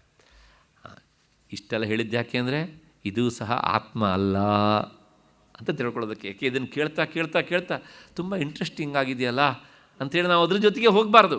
ಮೊದಲೇ ಹೇಳಿದ್ದೇನೆ, ಕಲ್ಲು ಮತ್ತು ನೆಲ್ಲನ್ನು ಆಯ್ದು ಬಿಸಾಕಬೇಕು ಅಂತ. ಹೀಗೆ ಈ ಪರಸ್ಪರಾಂಶೈ ಮಿಲಿತಾನಿ ಭೂತ್ವಾ ಸ್ಥೂಲಾನಿ ಚ ಸ್ಥೂಲ ಶರೀರ ಹೇತವಃ. ಪರಸ್ಪರ ಈ ಪಂಚಭೂತಗಳು ಒಂದಕ್ಕೊಂದು ಸೇರಿಕೊಂಡು ಏನಾಗ್ತದೆ ಅಂದರೆ ಅವು ಸ್ಥೂಲ ಶರೀರ ಅಂತ ಕರೆಸಿಕೊಳ್ತವೆ. ಇಷ್ಟಾದ ಮೇಲೆ ಇಲ್ಲಿಗೆ ಈ 75ನೇ ಶ್ಲೋಕಕ್ಕೆ 76ನೇ ಶ್ಲೋಕದ ಪೂರ್ವಾರ್ಧವನ್ನು ಸೇರಿಸಿದ್ದಾರೆ. ಹಾಗಾಗಿ 75ವರೆ ಶ್ಲೋಕ ಆಯಿತು. ಯಾಕೆಂದರೆ ಬಹಳಷ್ಟು ಪುಸ್ತಕಗಳಲ್ಲಿ ಈ ಸಂಖ್ಯೆಗಳೆಲ್ಲ ವ್ಯತ್ಯಾಸ ಅದಕ್ಕೋಸ್ಕರ ಇದನ್ನು ತಿಳಿಸ್ತಾ ಇದ್ದೇನೆ. ಮುಂದೆ ಈ 76ನೇ ಶ್ಲೋಕದ ಉತ್ತರಾರ್ಧ ಶಬ್ದಸ್ಪರ್ಶ ರೂಪ ರಸಗಳ ಗಂಧಗಳ ಬಗ್ಗೆ ಹೇಳಬೇಕು. ಅದನ್ನು ಹೇಳ್ತಾರೆ. ಭೂತಪ್ರಸಂಗಾತ್ ತದ್ಧರ್ಮ ಶಬ್ದಾದೀನ್ ವಿಷಯಾನ್ ತತ್ರ ವೈರಾಗ್ಯ ಉತ್ಪತ್ತ್ಯರ್ಥಂ ನಿರೂಪಯತಿ. ಈ ಪಂಚಭೂತಗಳನ್ನು ಹೇಳಿದ್ದಾಯಿತು. ಅದಾದ ಮೇಲೆ ಈಗ ಈ ಭೂತಗಳಲ್ಲಿಯೇ ಇರುವಂತಹ ಭೂತ ಸೂಕ್ಷ್ಮಗಳನ್ನು ತಿಳಿಸಿಕೊಡ್ತಾರೆ. ಮುಂದಿನ ಉತ್ತರಾರ್ಧದ ಸಾಲಿನಿಂದ ಮಾತ್ರಾಸ್ತದೀಯ ವಿಷಯ ಭವಂತಿ ಶಬ್ದಾದಯ ಪಂಚ ಸುಖಾಯ ಭೋಕ್ತು. ಇದಕ್ಕೆ ಅರ್ಥ ಏನು ಅಂದರೆ, ಭೋಕ್ತ ಅಂದರೆ ಭೋಗಿಸುವವನು, ಅನುಭವಿಸುವವನು ಯಾರು ಅಂದರೆ ಈ ಜೀವಾತ್ಮ. ಅವನ ಸುಖಕ್ಕಾಗಿ ಇಲ್ಲೊಂದು 5 ವಸ್ತುಗಳನ್ನು ಹೊರಗಿಟ್ಟಿದ್ದಾನಂತೆ. ಯಾವ್ಯಾವುದು ಅವನ ಸುಖಕ್ಕಾಗಿಟ್ಟಿದ್ದು ಅಂದರೆ ಮಾತ್ರಾಹ ತದೀಯಾಹ ವಿಷಯಾಹ. ಮಾತ್ರ ಅಂದರೆ ವೈದ್ಯರು ಕೊಡುವ ಮಾತ್ರ ಅಲ್ಲ ಇದು. ಮಾತ್ರ ಅಂದರೆ ಮೀಯಂತೆ ವಿಷಯೀಕ್ರಿಯಂತೆ ಭುಜ್ಯಂತೆ ಇತಿ ಮಾತ್ರಾಹ. ಅಂದರೆ ಯಾವುದನ್ನು ಇಂದ್ರಿಯಗಳ ಮೂಲಕ ಪಡೆದು ಅನುಭವಿಸ್ತಾನೋ ಅವುಗಳನ್ನು ಶಾಸ್ತ್ರದ ಶಬ್ದದಲ್ಲಿ ಮಾತ್ರಾಹ ಅಂತ ಕರೀತಾರೆ. ಗೀತೆಯಲ್ಲೂ ಈ ಶಬ್ದ ಬಂದಿತ್ತು. ಮಾತ್ರಾ ಸ್ಪರ್ಶಾಸ್ತು ಕೌಂತೆಯ ಶೀತೋಷ್ಣ ಸುಖ ದುಃಖದ ಆಗಮ ಪಾಯಿನೋ ನಿತ್ಯಸ್ತಾಂಸ್ಥಿತಿಕ್ಷಸ್ವ ಭಾರತ ಅಂತ. ಅಲ್ಲಿ ಭಗವತ್ಪಾದರು ಇದೇ ತರಹದ ಅರ್ಥವನ್ನು ಬರೆದಿದ್ದಾರೆ. ಇಲ್ಲಿ ಗುರುಗಳವರು ಅದೇ ವ್ಯಾಖ್ಯಾನವನ್ನು ಕೊಡ್ತಾ ಇದ್ದಾರೆ. ಮೀಯಂತೆ ವಿಷಯೀಕ್ರಿಯಂತೆ, ಇಂದ್ರಿಯಗಳ ಮೂಲಕ ಇವುಗಳನ್ನು ಅನುಭವಿಸ್ತೇವೆ, ಆದ್ದರಿಂದ ಇವುಗಳಿಗೆ ಮಾತ್ರ ಅಂತ ಹೆಸರು. ಯಾವುದನ್ನು ನಾವು ಇಂದ್ರಿಯಗಳಿಂದ ಅನುಭವಿಸೋದು ಅಂದರೆ ಶಬ್ದಾದಯ, ಶಬ್ದ, ಸ್ಪರ್ಶ, ರೂಪ, ರಸ, ಗಂಧ, ಇಷ್ಟನ್ನು ಹೊರಕ್ಕೆ ಇಟ್ಟ. ಇವುಗಳನ್ನು ಹೊರಗಿರುವುದನ್ನು ಒಳಗೆ ತಗೊಳ್ಳೋದಕ್ಕೆ ಇಲ್ಲೆಲ್ಲ ಒಂದೊಂದು ಇನ್ಸ್ಟ್ರೂಮೆಂಟ್ ಇಟ್ಟ. ಇವೆಲ್ಲ ಹೊರಗಡೆಗಿವೆ, ಆದರೆ ಇವುಗಳನ್ನು ರಿಸೀವ್ ಮಾಡೋದಕ್ಕೆ ಇಲ್ಲಿ ಇನ್ಸ್ಟ್ರೂಮೆಂಟ್ ಇಲ್ಲ ಅಂತಾದರೆ ಏನೂ ಪ್ರಯೋಜನ ಇಲ್ಲ. ಇನ್ಸ್ಟ್ರೂಮೆಂಟ್ಗಳು ಇಲ್ಲಿವೆ, ಹೊರಗಡೆಗೆ ಇವು ಇಲ್ಲ ಅಂತಾದರೆ ಆಗಲೂ ಏನೂ ಪ್ರಯೋಜನ ಇಲ್ಲ. ಇನ್ಸ್ಟ್ರೂಮೆಂಟ್ಗಳೂ ಇವೆ, ಹೊರಗಡೆಯಿಂದ ಆ ಇನ್ಸ್ಟ್ರೂಮೆಂಟಿಗೆ ಬೇಕಾದಂಥ ವಸ್ತುಗಳೂ ಇವೆ, ಆದರೆ ಇನ್ಸ್ಟ್ರೂಮೆಂಟನ್ನು ಆಪ್ರೇಟ್ ಮಾಡೋನೊಬ್ಬ ಇಲ್ಲದಿದ್ದರೂ ಕೆಲಸ ಆಗಲ್ಲ. ಎಂಥ ಸುಂದರವಾದ ವಿಚಾರ ನೋಡಿ. ಆ ಆಪ್ರೇಟರ್ ಯಾರು ಅನ್ನೋದನ್ನು ಈ ವಸ್ತುಗಳಿಂದ ನೀನು ಹುಡುಕಬೇಕು, ಇಲ್ಲೇ ನಿಲ್ಲೋದಲ್ಲ. ಹಾಗಿದ್ರೆ ಯಾವ್ಯಾವುದು ಹೊರಗಡೆ ಇಟ್ಟಿರೋದು? ಶಬ್ದ. ಈ ಶಬ್ದವನ್ನು ಗ್ರಹಿಸೋದಕ್ಕೆ, ಹಿಡಿಯೋದಕ್ಕೆ ಅಂತ ಇಲ್ಲೊಂದು ಇನ್ಸ್ಟ್ರೂಮೆಂಟ್ ಇಟ್ಟ, ಹೌದು ತಾನೆ? ಅವುಗಳ ಮೂಲಕ ಶಬ್ದವನ್ನು ಹಿಡಿತಾನೆ, ಅನುಭವಿಸ್ತಾನೆ. ಆಯಿತು. ಸ್ಪರ್ಶ. ಸ್ಪರ್ಶ ಅಂದರೆ ಟಚ್ಚಿಂಗ್. ಅದನ್ನು ಅನುಭವಿಸೋದಕ್ಕೋಸ್ಕರ ಎಲ್ಲ ಕಡೆಗೂ ಇಟ್ಟಿದ್ದಾನೆ ವಿಶೇಷವಾಗಿ. ಯಾಕೆಂದರೆ ಮನುಷ್ಯನಿಗೆ ಸ್ಪರ್ಶ ಸುಖವೂ ಹೆಚ್ಚು ಸುಖ ಕೊಡುವಂಥದ್ದು. ಆದ್ದರಿಂದ ಎಲ್ಲ ಕಡೆಗೂ ಆ ಸೆನ್ಸೇಷನ್ ಇರುತ್ತೆ. ಯಾವಾಗ ತ್ವಗಿಂದ್ರಿಯ ಅಭಿಮಾನಿ ದೇವತೆ ಕೆಲಸ ಮಾಡಲ್ವೋ ಆಗ ಈ ತ್ವಗಿಂದ್ರಿಯ ಕೆಲಸ ಮಾಡೋದಿಲ್ಲ. ಎಲ್ಲಿ ಮುಟ್ಟಿದ್ರು ಏನು ಸೆನ್ಸೇಷನ್ ಇಲ್ಲ. ಆಗ ನ್ಯೂರಾಲಜಿಸ್ಟ್ ಸುತ್ತಿಗೆ ತೊಗೊಂಡು ಬಡಿತಾರೆ, ಏನಾದ್ರು ಗೊತ್ತಾಗತ್ತಾ ಅಂತ ಅಂತಾರೆ. ನೋಡಿ ಎಷ್ಟು ನಿನ್ನೆ ಹೇಳಿದ್ದೀನಿ ನಾನು, ಮೆಡಿಕಲ್ ಸೈನ್ಸಿಗೆ ಎಷ್ಟು ಹತ್ತಿರವಾದದ್ದು ಅಂತ. ಹೀಗೆ ತ್ವಗಿಂದ್ರಿಯ ಆ ಹೊರಗಡೆಯಿಂದ ವಸ್ತು ಉಂಟು, ಆದರೆ ಆ ಸ್ಪರ್ಶವನ್ನು ಗ್ರಹಿಸುವಂತಹ ಇಂದ್ರಿಯ ಕೆಲಸ ಮಾಡೋದು. ಆ ವಸ್ತುವಿಗೆ ಈ ಇಂದ್ರಿಯ, ಅಥವಾ ಈ ಇಂದ್ರಿಯಕ್ಕೆ ಆ ವಸ್ತು. ಅಷ್ಟಾದ ಮೇಲೆ ಶಬ್ದ, ಸ್ಪರ್ಶ, ರೂಪ. ರೂಪವನ್ನು ನೋಡೋದಕ್ಕೆ ಕಣ್ಣನ್ನು ಕೊಟ್ಟ. ಒಬ್ಬ ಕಣ್ಣಿಲ್ಲದವನಿಗೆ ರೂಪ ಇಲ್ಲ, ಇಟ್ ಮೀನ್ಸ್ ಅವನ ಭಾಗಕ್ಕೆ ಪ್ರಪಂಚವೇ ಇಲ್ಲ ಅಲ್ವಾ? ಹೋಗಲಿ, ಕಣ್ಣಿದೆ, ಬಹಳಷ್ಟು ದಿವಸದಿಂದ ಒಂದೂ ಒಳ್ಳೆಯ ರೂಪ ಕಾಣಲಿಲ್ಲ, ಆಗಲೂ ಬೇಸರ ನಮಗೆ ಅಲ್ವಾ? ನನ್ನ ಕಣ್ಣಿದ್ದು ವೇಸ್ಟ್ ಆಗೋಯ್ತು, ಏನೂ ಒಳ್ಳೆಯ ರೂಪ ಕಾಣಲಿಲ್ಲ ಹೀಗೆ ಅಂತ. ಹಾಗಾಗಿ ಎಲ್ಲ ಒಂದಕ್ಕೊಂದು ಪೂರಕವಾಗಿಟ್ಟಿದ್ದಾನೆ. ಶಬ್ದ, ಸ್ಪರ್ಶ, ರೂಪ, ರಸ ಮತ್ತು ರಸನೇಂದ್ರಿಯ. ಹೊರಗಡೆಯಿಂದ ವಸ್ತುಗಳಲ್ಲಿ ರುಚಿಯನ್ನಿಟ್ಟ, ರುಚಿಯನ್ನು ಅನುಭವಿಸೋದಕ್ಕೆ ನಾಲಿಗೆಯನ್ನು ಕೊಟ್ಟ ಅಲ್ವಾ? ಆ ನಾಲಿಗೆಯಲ್ಲಿ ಎಲ್ಲಿ ನಾವು ರುಚಿಯನ್ನು ಅನುಭವಿಸ್ತೇವೆ ಅಂದರೆ ಯಾವುದೋ ಒಂದು ಕಡೆಗಲ್ಲ, ಆ ನಾಲಿಗೆಯಲ್ಲಿ ರುಚಿಯನ್ನು ಹಿಡಿಲಿಕ್ಕೆ ಬೇಕಾದಂಥ ಎಲ್ಲ ಅಂಕುರಗಳನ್ನು, ಟಿಶ್ಯೂಸ್ಗಳನ್ನು ಇಟ್ಟಿದ್ದಾನೆ ಇಲ್ಲಿ. ಅದು ಯಾವುದೋ ಒಂದು ಟಿಶ್ಯೂ ಆ ರಸವನ್ನು ಹಿಡಿದು ಸಹ ತಕ್ಷಣ ಅಲ್ಲಿರುವಂಥ ಸಲೈವಕ್ಕೆ ಅದನ್ನು ಅಂಟಿಸಿ ಇಡೀ ನಾಲಿಗೆಯಲ್ಲಿ ಎಲ್ಲ ಕಡೆಗೂ ಸ್ಪ್ರೆಡ್ ಆಗುವ ಹಾಗೆ ಮಾಡುತ್ತೆ. ಅದು ಅದ್ಭುತವಾದ ವ್ಯವಸ್ಥೆ ಇವೆಲ್ಲ. ಹಾಗಿಲ್ಲದೆ ಇದ್ರೆ ನೋಡಿ, ಸುಮ್ಮನೆ ಒಂದು ತೊಟ್ಟು ಜೇನುತುಪ್ಪನ್ನು ಸುಮ್ಮನೆ ಒಂದು ಕಡ್ಡಿಯಲ್ಲಿ ತೊಗೊಂಡು ನೀವು ನಾಲಿಗೆಯಲ್ಲಿ ಇಟ್ಕೊಂಡ್ರೆ, ಯಾವುದೋ ಒಂದು ಟಿಶ್ಯೂ ಮಾತ್ರ ತಾಗಿದಾಗ ನಮಗೆ ಬೇರೆ ಅದರ ಸಿಹಿ ಅನುಭವ ಆಗಬಾರ್ದಿತ್ತು. ಆದರೆ ಏನಾಗುತ್ತೆ, ಒಂದು ಕ್ಷಣದಲ್ಲಿ ಏನಾಗುತ್ತೆ, ಎಲ್ಲ ಕಡೆಗೂ ಸಹ ಸ್ಪ್ರೆಡ್ ಆಗುತ್ತೆ. ಎಲ್ಲ ಟಿಶ್ಯೂಗಳು ಅದನ್ನು ಗಬಗಬ ಅಂತ ಹಿಡಿತವೆ, ಹಿಡಿದ ತಕ್ಷಣ ಅನುಭವಿಸ್ತವೆ. ಆ ಸಲೈವಾದ ಮೂಲಕ ಮಿಶ್ರಣ ಆಗಿಬಿಡುತ್ತೆ, ಎಲ್ಲ ಟಿಶ್ಯೂಗಳಿಗೆ ಹೋಗ್ತಾ ಇರುತ್ತೆ. ಹೀಗೆ ರಸನೇಂದ್ರಿಯವನ್ನು ಕೊಟ್ಟ, ಹೊರಗಡೆಗೆ ರುಚಿಯನ್ನು ಇಟ್ಟ ವಸ್ತುಗಳಲ್ಲಿ ಶಬ್ದ, ಸ್ಪರ್ಶ, ರೂಪ, ರಸ, ಗಂಧ, ಮೂಗು ತಾನೆ. ಹೊರಗಡೆಯಿಂದ ಸುಗಂಧ ದ್ರವ್ಯ ಅದನ್ನು ಗ್ರಹಿಸೋದಕ್ಕೆ, ಹಿಡಿಯೋದಕ್ಕೆ ಮೂಗಿದೆ ತಾನೆ. ಅದರ ಸ್ವಾರಸ್ಯ ಅಂದರೆ ಈ ಎಲ್ಲ ಇಂದ್ರಿಯಗಳು ಅವುಗಳ ಕೆಲಸವನ್ನು ಮಾತ್ರ ಮಾಡ್ತವೆ. ನಾವೆಲ್ಲರೂ ಇದೇ ದೇಹದಲ್ಲಿದ್ದೇವೆ ಅಂಥೇಳಿ ಇವತ್ತು ಕಣ್ಣೆ ನೀನು ಸ್ವಲ್ಪ ರೆಸ್ಟ್ ತಗೋ, ನಾನೇ ನಿನ್ನ ಕೆಲಸ ಮಾಡ್ತೇನೆ ಅಂತ ಮೂಗು ಕೆಲಸ ಮಾಡೋಲ್ಲ. ಅಥವಾ ಪರವಾಗಿಲ್ಲ, ನಿನ್ನ ನೇರಕ್ಕೆ ನಾನು ಇದ್ದೇನೆ ಅಲ್ವಾ, ಇವತ್ತು ನೀನು ಮಾಡೋ ಕೆಲಸ ನಾನು ಮಾಡ್ತೇನೆ ಅಂತ ಕಿವಿ ಮೂಸತ್ತಾ? ಇಲ್ಲ. ಒಂದ್ರ ಕೆಲಸ ಇನ್ನೊಂದು ಮಾಡಲ್ಲ, ಒಂದ್ರ ಬಗ್ಗೆ ಇನ್ನೊಂದು ಸೊಲ್ಲನ್ನೇ ಎತ್ತೋದಿಲ್ಲ. ಅವುಗಳ ಕೆಲಸ ಎಷ್ಟು ಅಷ್ಟನ್ನು ಮಾತ್ರ ಮಾಡ್ತವೆ. ಯಾಕೆ ಕೇಳಿದರೆ, ನೀವು ನಿಮ್ಮ ಕೆಲಸವನ್ನು ಮಾತ್ರ ಮಾಡಬೇಕು, ಇನ್ನೊಬ್ಬರು ಕೆಲಸ ಮಾಡುವಂಥ ಅಧಿಕ ಪ್ರಸಂಗತನದ ಕೆಲಸ ಮಾಡಬಾರ್ದು ಅಂತ ಒಳಗಡೆಯಿಂದ ಆರ್ಡರ್ ಮಾಡ್ತಾ ಇರ್ತಾನೆ. ಅವನು ಮನೆಯ ಯಜಮಾನ. ಹಾಗಿಲ್ಲದೆ ಇದ್ದರೆ ಕಣ್ಣಿಲ್ಲದೆ ಇದ್ದವನಿಗೂ ಕಿವಿ ಮೂಲಕ ಪ್ರಪಂಚ ಕಾಣಬೇಕಿತ್ತು, ಕಿವಿ ಇಲ್ಲದೆ ಇದ್ದವನಿಗೂ ಮೂಗಿನ ಮೂಲಕ ಶಬ್ದ ಕೇಳಿಸ್ಬೇಕಿತ್ತು. ಆಗತ್ತಾ? ಇಲ್ಲ. ಹಾಗಾಗಿ ಶಬ್ದ, ಸ್ಪರ್ಶ, ರೂಪ, ರಸ, ಗಂಧ ಅಲ್ಲಿಗೇನು ಹೇಳ್ದಂಗಾಯಿತು. ಇವಿಷ್ಟನ್ನು ಹೊರಗಡೆಗೆ ಇಟ್ಟ, ಇವುಗಳನ್ನು ಅನುಭವಿಸೋದಕ್ಕೆ ಒಳಗಡೆಯಿಂದ ಇನ್ಸ್ಟ್ರೂಮೆಂಟನ್ನು ಕೊಟ್ಟ.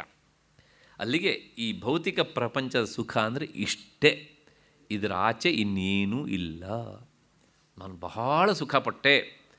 ಒಬ್ಬ ಸ್ಲಮ್ ಏರಿಯಾದಲ್ಲಿರುವವನು ಅನುಭವಿಸುವುದು ಇಷ್ಟೇ ಸುಖ, ಅರಮನೆಯಲ್ಲಿರುವ ಮಹಾರಾಜ ಅನುಭವಿಸುವುದು ಇಷ್ಟೇ ಸುಖ. ವಿಚಾರ ಮಾಡಿ, ಹೌದಲ್ವ ಅಂತ. ವೇದಾಂತ ಯಾರಿಗೂ ಪಕ್ಷಪಾತ ಮಾಡುವುದಿಲ್ಲ, ಸಮಾನವಾದ ವಿಚಾರ ಹೇಳುತ್ತೆ. ಆದ್ದರಿಂದ ಈ ಶಬ್ದಾದಯ ಪಂಚ ಸುಖಾಯ ಭೋಕ್ತಿ ಇವೆಲ್ಲ ಯಾಕಿಲ್ಲ ಕೇಳಿದರೆ, ಆ ಭೋಕ್ತ ಅಂತ ಕರೆಸ್ಕೊಳ್ಳುವಂಥ ಜೀವಾತ್ಮನ ಸುಖಕ್ಕಾಗಿ ಇವುಗಳನ್ನು ಹೊರಗಡೆಯಿಂದ ಇಟ್ಟ. ಅನುಭವಿಸುವವನು ಅವನು, ಅನುಭವಿಸಲ್ಪಡುವವು ಈ ಜಡವಸ್ತುಗಳು. ಅನುಭವಿಸಲ್ಪಡುವಂತಹ ಜಡವಸ್ತುಗಳು ಎಂದೂ ಸಹ ಅನುಭವಿಸುವವನು ಆಗುವುದಿಲ್ಲ. ಅನುಭವಿಸುವನೊಬ್ಬ ಬೇರೆ ಇರಬೇಕು. ಈ ಅನುಭವಿಸಲ್ಪಡುವಂಥ ವಸ್ತುಗಳ ಮೂಲಕ ಅನುಭವಿಸುವನು ಯಾರು ಅಂತ ಪತ್ತೆ ಹಚ್ಚಬೇಕು. ಅವನು ಸಿಕ್ಕಿದ ಮೇಲೆ ಇದನ್ನೆಲ್ಲ ಬಿಟ್ಟುಬಿಡಬೇಕು ಅಷ್ಟೇ. ಇವಿರೋದು ಅವನನ್ನು ಹುಡುಕೋದಕ್ಕೋಸ್ಕರ. ಅಷ್ಟು ಹಿನ್ನೆಲೆಯಲ್ಲಿ ಸುಖಾಯ, ಇದನ್ನೆಲ್ಲ ಯಾಕಿಟ್ಟಿದ್ದಾನೆ? ಸುಖಕ್ಕೋಸ್ಕರ ಅಂತ. ಆದರೆ ನಿಜವಾದ ಸುಖ ಸಿಗತ್ತಾ ಅಂದರೆ ಸುಖಾಭಾಸಾಯ. ಇದು ಸುಖಾಭಾಸ. ಯಾಕೆ ಅಂತ ಕೇಳಿದರೆ, ನಾವು ಶಬ್ದವನ್ನು ಕೇಳಿ ಸಂತೋಷ ಪಡ್ತೇವೆ, ಸಂಗೀತ ಕೇಳ್ತೇವೆ. ಸಂಗೀತ ಅಂದರೆ ಏನು? ಶಬ್ದವೇ ತಾನೆ.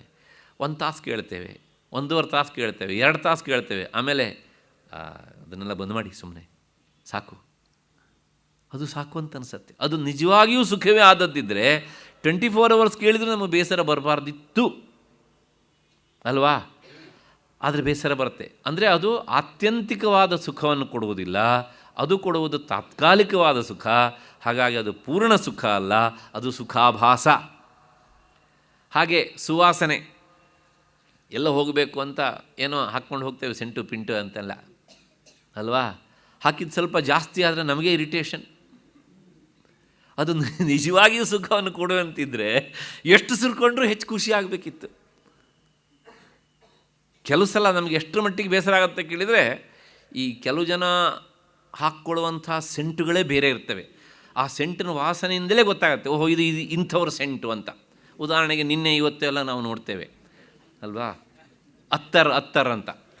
ಹಾಗಾಗಿ ಇವುಗಳು ಒಂದು ತೊಟ್ಟಲ್ಲ, ಒಂದು ಅರ್ಧ ತೊಟ್ಟಿದ್ರೂ ಸಹ ಎಲ್ಲೋ ಒಂದು ಕಡೆ ಹಿಂಸೆ ಆಗ್ತಾ ಇರುತ್ತೆ.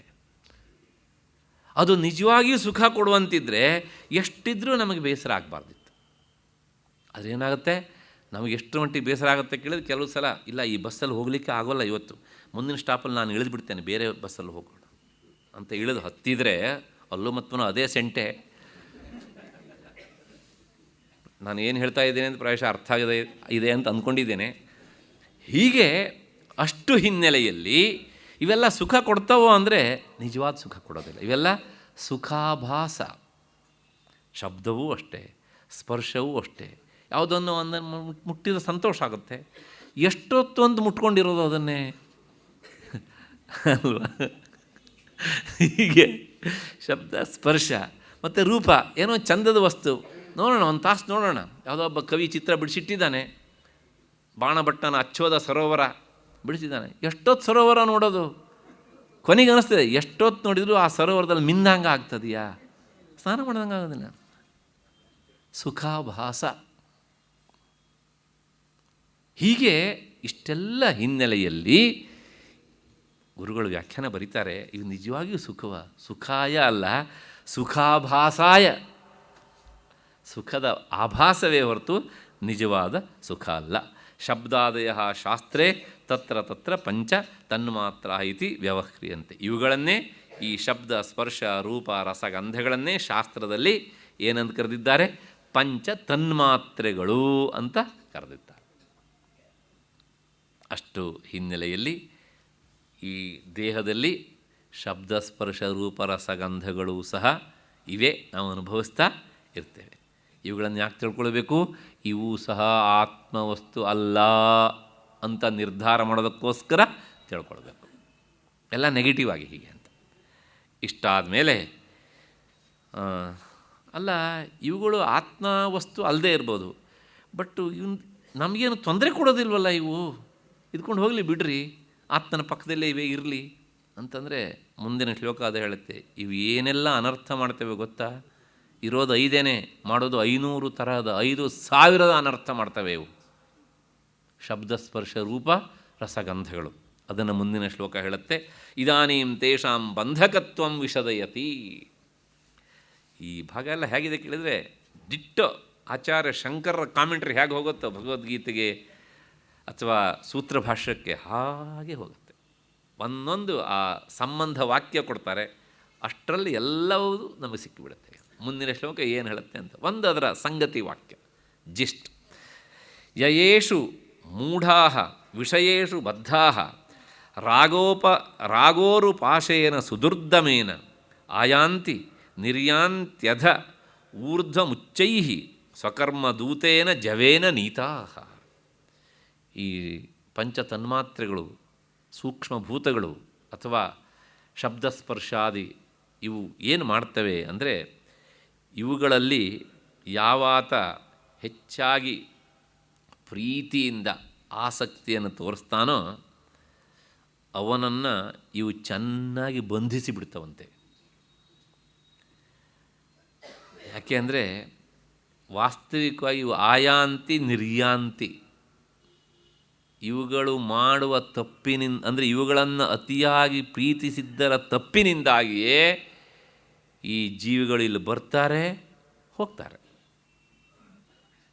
ಅಂದರೆ ಏನು ಹೇಳ್ದಂಗಾಯ್ತು, ಇವು ಜಡ, ಆದರೆ ಜಡವಾದಂಥ ಇವು ಪ್ರಪಂಚಕ್ಕೆ ಬರುವುದಕ್ಕೂ ಪ್ರಪಂಚದಿಂದ ಹೋಗುವುದಕ್ಕೂ ಕಾರಣವಾಗ್ತವೆ ಈ ಶಬ್ದ ಸ್ಪರ್ಶ ರೂಪ ರಸಗಂಧಗಳು.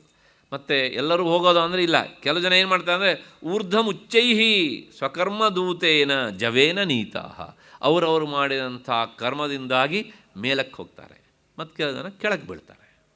ಇಷ್ಟನ್ನು ಮಾಡಿಸೋದು ಯಾವುದು ಅಂದರೆ ಈ 5. ಎಷ್ಟು ಶಕ್ತಿ ಇರಬೇಕು ಅವುಗಳಿಗೆ ಅಂದರೆ ಸ್ವಲ್ಪ ನೋಡೋಣ ಯಾಕೆ ಹೀಗೆ ಅಂತ. ಯಯೇಷು ಮೂಢಾ ವಿಷಯೇಷು ಬದ್ಧಾ ರಾಗೋರುಪಾಶೇನ ಸುದುರ್ದಮೇನ, ಇವುಗಳನ್ನು ದಮನ ಮಾಡುವುದು ಅಷ್ಟು ಸುಲಭ ಅಲ್ವಂತೆ.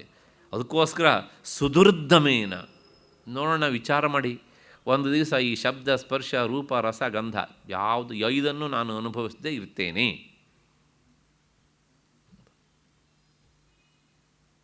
ತೀರ್ಮಾನ ಮಾಡಿದರೆ ಆದೀತ? ಇಲ್ಲ. ಅಂದರೆ ಇವುಗಳನ್ನು ಬಿಟ್ಟು ಒಂದು ದಿನ ಅಲ್ಲ, ಒಂದು ಒಪ್ಪತ್ತಲ್ಲ, ಒಂದು ತಾಸು ಕಳೆಯೋದಕ್ಕಾಗಲ್ಲ ನಮ್ಮ ಹತ್ರ. ಅಲ್ಲಿಗೆ ಇವುಗಳನ್ನು ನಾವು ಅವಲಂಬಿಸ್ತೇವೆ ಅನ್ನೋದು ಸತ್ಯ. ಅವುಗಳನ್ನು ಅವಲಂಬಿಸಿದ ತಪ್ಪಿಗೆ ನಮ್ಮ ಮೇಲೆ ಇವು ಚೆನ್ನಾಗಿ ಸವಾರಿ ಮಾಡ್ತವೆ. ಹೇಗೆ ಅಂದರೆ ಸುದುರ್ದಮೇನ. ಆದರೂ ಸಹ ಇದನ್ನು ನಿಗ್ರಹ ಮಾಡಲಿಕ್ಕೆ ಆಗೋಲ್ಲ. ಅಂದರೆ ಸುಷ್ಟು ದುಃಖೇನ ದಮಯಿತು ಶಕ್ಯೇನ, ಬಹಳ ಕಷ್ಟಪಟ್ಟು ಇವುಗಳನ್ನು ಕಂಟ್ರೋಲ್ ಮಾಡಬೇಕಂತೆ. ತುಂಬ ನೋವಾಗುತ್ತೆ, ತುಂಬ ದುಃಖ ಆಗುತ್ತೆ, ಅದು ಸಹಿಸ್ಕೊಂಡು ಮಾಡಬೇಕು. ಯಾಕೆ ಈ ಮಾತು ಹೇಳ್ತೇನೆ ಅಂದರೆ, ನಂದಲ್ಲ, ಅಲ್ಲಿ ಭಾಷ್ಯದಲ್ಲೇ ಉಂಟು. ಈ ಕೆಲವು ಜನರಿಗೆ ಏನಾದರೂ ಕೇಳುವ ಚಟ ನೋಡಿ, ನೀವು ಆಫೀಸಲ್ಲಿ ಕೂತಿರ್ತಾರೆ, ಕಿವಿಗೆ ಹಾಕ್ಕೊಂಡು ಕೇಳ್ತಾನೇ ಇರ್ತಾರೆ ಅಲ್ವಾ? ಬೈಕ್ ಓಡಿಸ್ತಾ ಇರ್ತಾರೆ, ಕೇಳ್ತಾನೇ ಇರ್ತಾರೆ. ಯಾಕೆ? ಅಷ್ಟರ ಮಟ್ಟಿಗೂ ಸಹ ಅದನ್ನು ಕೇಳದೆ ನಮ್ಮ ಹತ್ರ ಏನು ಮಾಡಲಿಕ್ಕೆ ಆಗೋದಿಲ್ವಾ? ಅಂದರೆ ನಾವು ಎಷ್ಟರ ಮಟ್ಟಿಗೆ ಶಬ್ದಕ್ಕೆ ಅಧೀನರು ಅನ್ನೋದು ಅದರಿಂದ ಗೊತ್ತಾಗುತ್ತೆ. ನಮಗೆ ಶಬ್ದ ಅಧೀನ ಅಲ್ಲ, ಶಬ್ದಕ್ಕೆ ನಾವು ಅಧೀನರು ಅಂತ. ಹಾಗೇನೇ ಸುದುರ್ದಮೇನ ಅಂತ ಅದಕ್ಕೋಸ್ಕರ ಹೇಳೋದು ಬಹಳ ಕಷ್ಟ ಅಂತ. ಮತ್ತು ಅದಕ್ಕೆ ಯಾಕೆ ಅಷ್ಟು ಕಷ್ಟ ಆಗುತ್ತೆ ಕೇಳಿದರೆ, ಆಸಕ್ತಿ ರೂಪೇಣ ದೃಢಪಾಶೇನ ಬದ್ಧಾ. ಅಲ್ಲೊಂದು ಶಬ್ದ ಉಂಟು, ರಾಗೋರು ಪಾಶೇನ ಅಂತ. ರಾಗ ಎನ್ನುವಂಥ ಪಾಶ. ಪಾಶ ಅಂದರೆ ಹಗ್ಗ. ಇದು ನಮ್ಮನ್ನು ಹಗ್ಗದಿಂದ ಕಟ್ಟಾಕತ್ತಂತೆ. ಯಾವ ಹಗ್ಗದಿಂದ ಅಂದರೆ ಅವುಗಳಲ್ಲಿರುವ ಆಸಕ್ತಿಯೇ ಹಗ್ಗ. ಈ ಹಗ್ಗವನ್ನು ನಾವೇ ಅವುಗಳ ಕೈ ಕೊಟ್ಟವರು, ನನ್ನನ್ನು ಕಟ್ಟಾಕುವಂಥ ಆಸಕ್ತಿಯನ್ನು ತೋರುವುದರ ಮೂಲಕ. ಮತ್ತು ಹ್ಯಾಕೆ ಕಟ್ಟಾಗ್ತದೆ ಅಂದರೆ ಸ್ತಂಭೇಶು ಪಶ್ವಾದಯ ಇವ. ಒಂದು ಗೂಟಕ್ಕೆ ಹಸುಗಳನ್ನು ಕಟ್ಟಿ ಹಾಕಿಬಿಟ್ರೆ ಹೇಗೆ ಅದನ್ನು ಬಿಟ್ಟು ದೂರ ಹೋಗ್ಲಿಕ್ಕೆ ಆಗೋದಿಲ್ವೋ, ಹಾಗೆ ನಾವು ಸಹ ಎಲ್ಲೇ ಹೋಗಲಿ ಏನೇ ಮಾಡಲಿ ಅವುಗಳ ಜೊತೆಯಲ್ಲಿ ಇರಲೇಬೇಕು. ಅವುಗಳನ್ನು ಬಿಟ್ಟು ಹೋಗ್ಲಿಕ್ಕಾಗೋದಿಲ್ಲ. ಹಾಗೆಯೇ ಯಥಾ ಸ್ತಂಭಬದ್ಧ ಪಶವ ಸ್ತಂಭಂ ವಿಹಾಯ ಗಂತಂ ನ ಪಾರಯಂತೆ ಏವಂ ವಿಷಯರಾಗಿಣ ವಿಷಯಾಂ ತ್ಯಕ್ತುಂ ನ ಶಕ್ನುವಂತೀತಿ ಭಾವ. ಹಾಗೆ ವಿಷಯಾಸಕ್ತರು ವಿಷಯಗಳನ್ನು ಬಿಟ್ಟು ಇರಲಿಕ್ಕೆ ಆಗುವುದಿಲ್ಲ. ಹೀಗೆ ಬಿಟ್ಟಿರ್ಲಿಕ್ಕಾಗೋದಿಲ್ಲ. ಇದರಿಂದ ಏನಾಯಿತು ಅಂದರೆ ಶ್ರೇಯೋ ಮಾರ್ಗಾದ್ ಭ್ರಶ್ಯಂತೆ. ಶ್ರೇಯಸ್ಸಿನ ಮಾರ್ಗದಿಂದ. ಶ್ರೇಯಸ್ಸಿನ ಮಾರ್ಗ ಅಂದರೆ ಅಧ್ಯಾತ್ಮದ ದಾರಿ. ಉಪನಿಷತ್ತಿನಲ್ಲಿ ಶ್ರೇಯಸ್ಸು ಪ್ರೇಯಸ್ಸು ಅಂತ ಎರಡು ದಾರಿಗಳನ್ನು. ಪ್ರೇಯಸ್ಸು ಅಂದರೆ ಲೌಕಿಕ ಜೀವನ, ಶ್ರೇಯಸ್ಸು ಅಂದರೆ ಆಧ್ಯಾತ್ಮಿಕವಾದ ಜೀವನ. ಆ ದಾರಿಯಲ್ಲಿ ಹೋಗುವುದನ್ನು ಆತ ಕಳೆದುಕೊಳ್ತಾನೆ. ಶ್ರೇಯಸ್ಸಿನ ದಾರಿಯಿಂದ ಭ್ರಷ್ಟನಾಗಿ ಬಿಡ್ತಾನೆ ಇವುಗಳನ್ನು ಆಶ್ರಯಿಸಿದಂಥ ತಪ್ಪಿಗೆ. ಆಯಿತು. ಮತ್ತು ಪುನಃ ಇನ್ನೊಂದು ಪ್ರಶ್ನೆ, ಈ ಶ್ರೇಯಸ್ಸಿನ ಮಾರ್ಗದಿಂದ ಹೇಗೆ ಭ್ರಷ್ಟನಾಗ್ತಾನೆ ಅಂದರೆ ಈ ಶಬ್ದ ಸ್ಪರ್ಶ ರೂಪ ರಸಗಂಧಗಳಲ್ಲಿಯೇ ಆಸಕ್ತನಾದವನು ತನ್ನ ಕೊನೆಯ ಕಾಲದವರೆಗೂ ಅವುಗಳನ್ನು ಬಯಸ್ತಾ ಇರ್ತಾನೆ. ಇಂದ್ರಿಯಗಳು ಕೆಲಸ ಮಾಡದೇ ಇರಬಹುದು, ಆದರೆ ಈ ಇಂದ್ರಿಯಗಳು ತಂದುಕೊಟ್ಟಿದ್ದನ್ನು ಒಳಗಡೆಯಿಂದ ಮನಸ್ಸು ಅನುಭವಿಸಿರುತ್ತಲ್ಲ, ಅದು ಒಳಗಡೆಯಿಂದ ಅದನ್ನೇ ಮೆಲುಕು ಹಾಕ್ತಾ ಇರುತ್ತೆ. ಆ ಮೆಲುಕು ಹಾಕ್ತಾ ಇರುವಂಥ ಸಂದರ್ಭದಲ್ಲಿಯೇ ಪ್ರಾಣ ಪಕ್ಷಿ ಹಾರಿ ಬಿಟ್ಟರೆ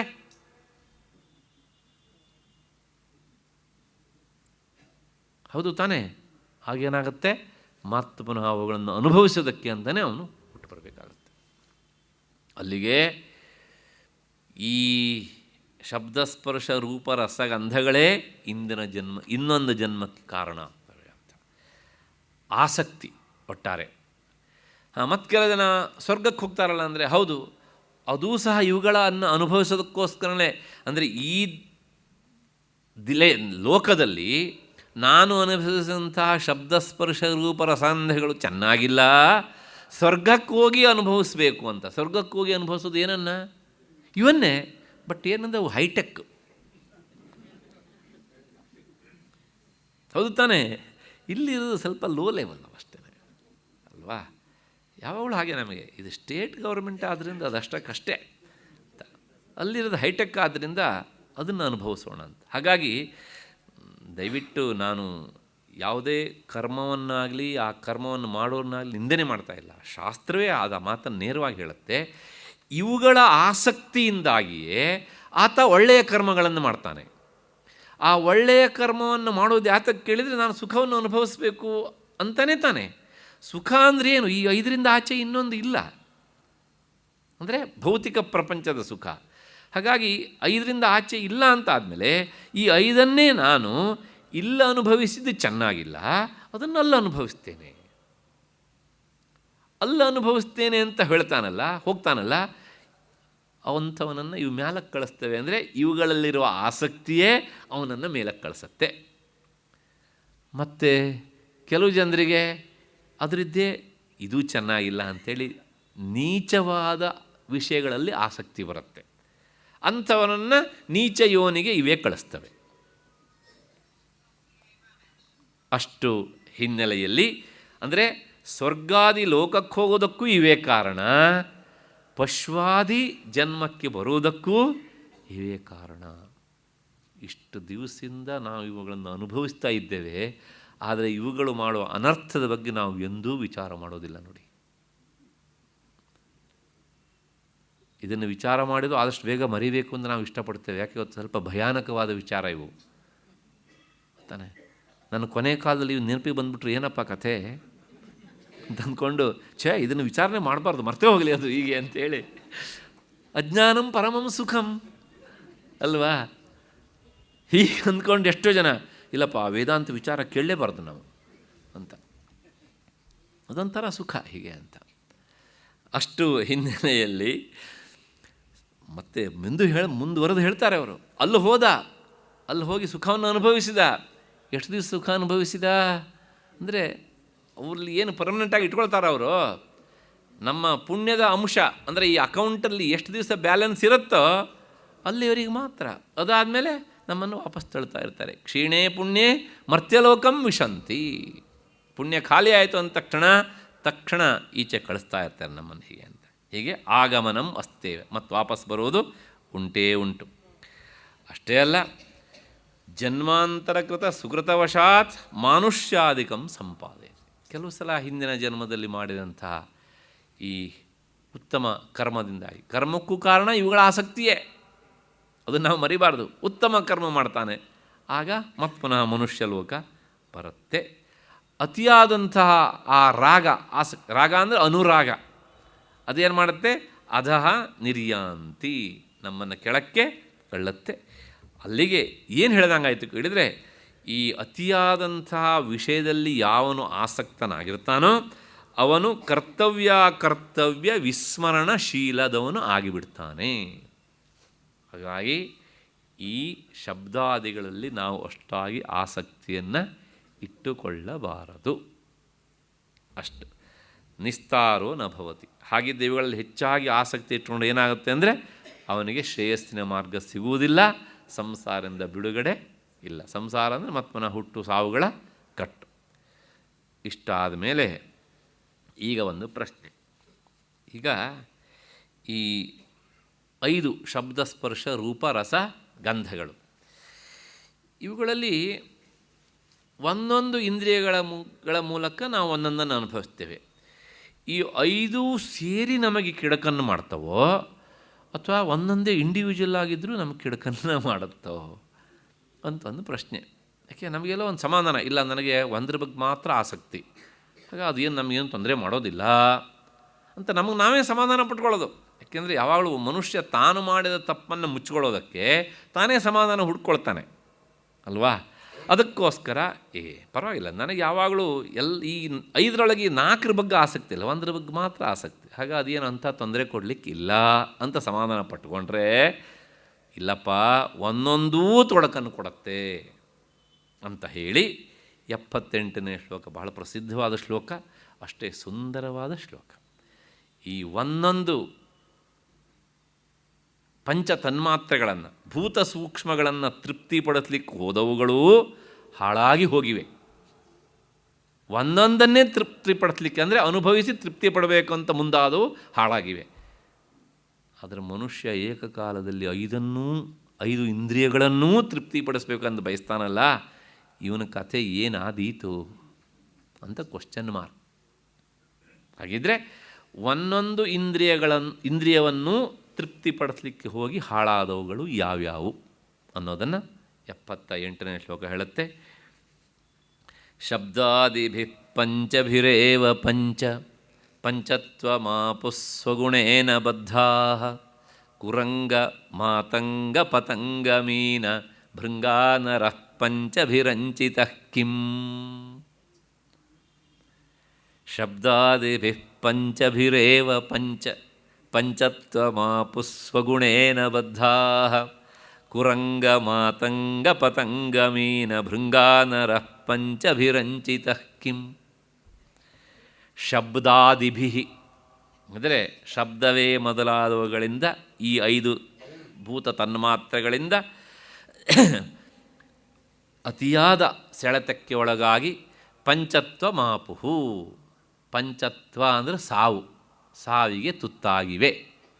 ಯಾವ್ಯಾವಪ್ಪ ಅಂದರೆ ಕುರಂಗ, ಮಾತಂಗ, ಪತಂಗ, ಮೀನ, ಭೃಂಗಾಹ. ಕುರಂಗ ಅಂದರೆ ಜಿಂಕೆ, ಮಾತಂಗ ಅಂದರೆ ಆನೆ, ಪತಂಗ ಅಂದರೆ ದೀಪದ ಹುಳು, ಮೀನ ಅಂದರೆ ಮೀನ ಗೊತ್ತು, ಭೃಂಗ ಅಂದರೆ ದುಂಬಿ. ಈ 5. ಮುಂದಿನ ಪ್ರಶ್ನೆ, ನರಹ ಪಂಚಭಿ ಅಂಚಿತಃ ಕಿಂ. ಇವನಿಗೆ ಒಂದೇ ಕಾಲದಲ್ಲಿ ಏಕಕಾಲದಲ್ಲಿ 5 ಇಂದ್ರಿಯಗಳನ್ನು ತೃಪ್ತಿಪಡಿಸುವ ಬಯಕೆ, ಇವನ ಕತೆ ಕಿಂ ಅಷ್ಟೇ. ಇಷ್ಟು ಈ ಶ್ಲೋಕದ ಅರ್ಥ. ಈಗ ಸ್ವಲ್ಪ ವಿವರಣೆಯನ್ನು ನಾವು ನೋಡಬೇಕು. ಕುರಂಗ ಅಂದರೆ ಹರಿಣ, ಅಂದರೆ ಜಿಂಕೆ. ಈ ಜಿಂಕೆ ಶಬ್ದವನ್ನು ಬಹಳವಾಗಿ ಇಷ್ಟಪಡುತ್ತಂತೆ. ಅದಕ್ಕೋಸ್ಕರ ಈ ಬೇಟೆಗಾರರು ಜಿಂಕೆಯನ್ನು ಹಿಡಿಯೋದಕ್ಕೆ ಅವರೇನು ಬಲೆಯನ್ನು ಹಾಕಬೇಕಾದದ್ದಿಲ್ಲ. ಅವರೇನು ಮಾಡ್ತಾರೆ ಅಂದರೆ, ಒಂದು ವಿಶಿಷ್ಟವಾದ ವಾದ್ಯ, ಆ ವಾದ್ಯವನ್ನು ಈ ಪಿಟೀಲ್ ಥರ ಇರುತ್ತೆ, ಅದನ್ನು ನುಡಿಸ್ತಾ ಕೂತಿರ್ತಾರೆ ಕಾಡಲ್ಲಿ.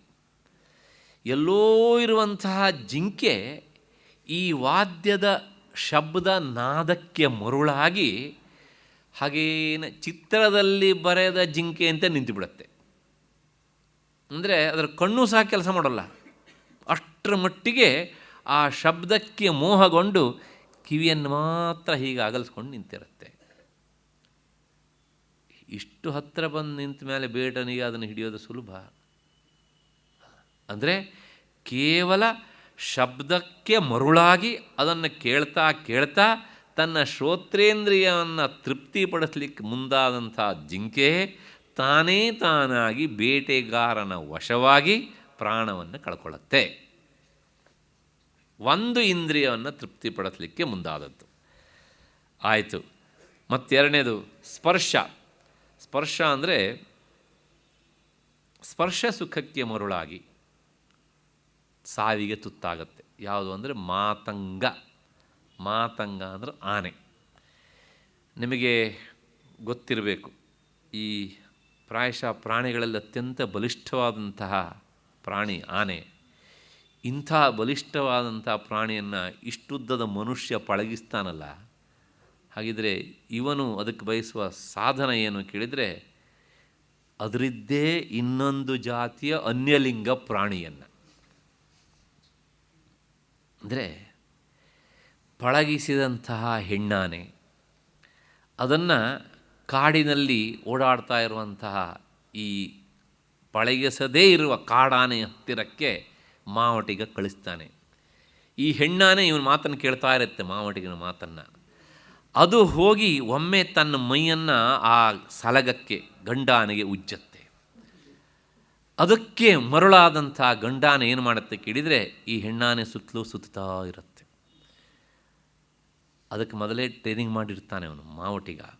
ಅದು ಏನು ಮಾಡುತ್ತೆ ಅಂದರೆ, ಹಾಗೆ ಕರ್ಕೊಂಡು ಬರುತ್ತೆ. ಇದು ಬಂದ ಹಾಗೆ ಕರ್ಕೊಂಡು ಬರೋ ಇದ್ರ ಹಿಂದೆನೇ ಬರ್ತಾ ಇರುತ್ತದೆ. ಯಾಕೆಂದರೆ ತ್ವಗೀಂದ್ರಿಯದ ಸುಖಕ್ಕೆ ಮರುಳಾಗಿ, ಚರ್ಮಕ್ಕೆ ಮರುಳಾಗಿ. ಕೆಡ್ಡ ಅಂತ ಕೇಳಿದ್ದೀರಾ ನೀವು? ತೋಡಿರ್ತಾರೆ, ಅದನ್ನು ಈ ಬೇರೆ ಬೇರೆ ವಸ್ತುಗಳನ್ನು ಮುಚ್ಚಿರ್ತಾರೆ, ಅದರ ಮೇಲೆ ಹುಲ್ಲು ಎಲ್ಲ ಬೆಳೆಯುವಂತೆ ಮಾಡಿರ್ತಾರೆ. ಕೊನೆಗೆ ಆ ಹೆಣ್ಣಾನೆ ಆ ಕೆಡ್ಡದ ದಾರಿಯಲ್ಲಿ ಬರುತ್ತೆ.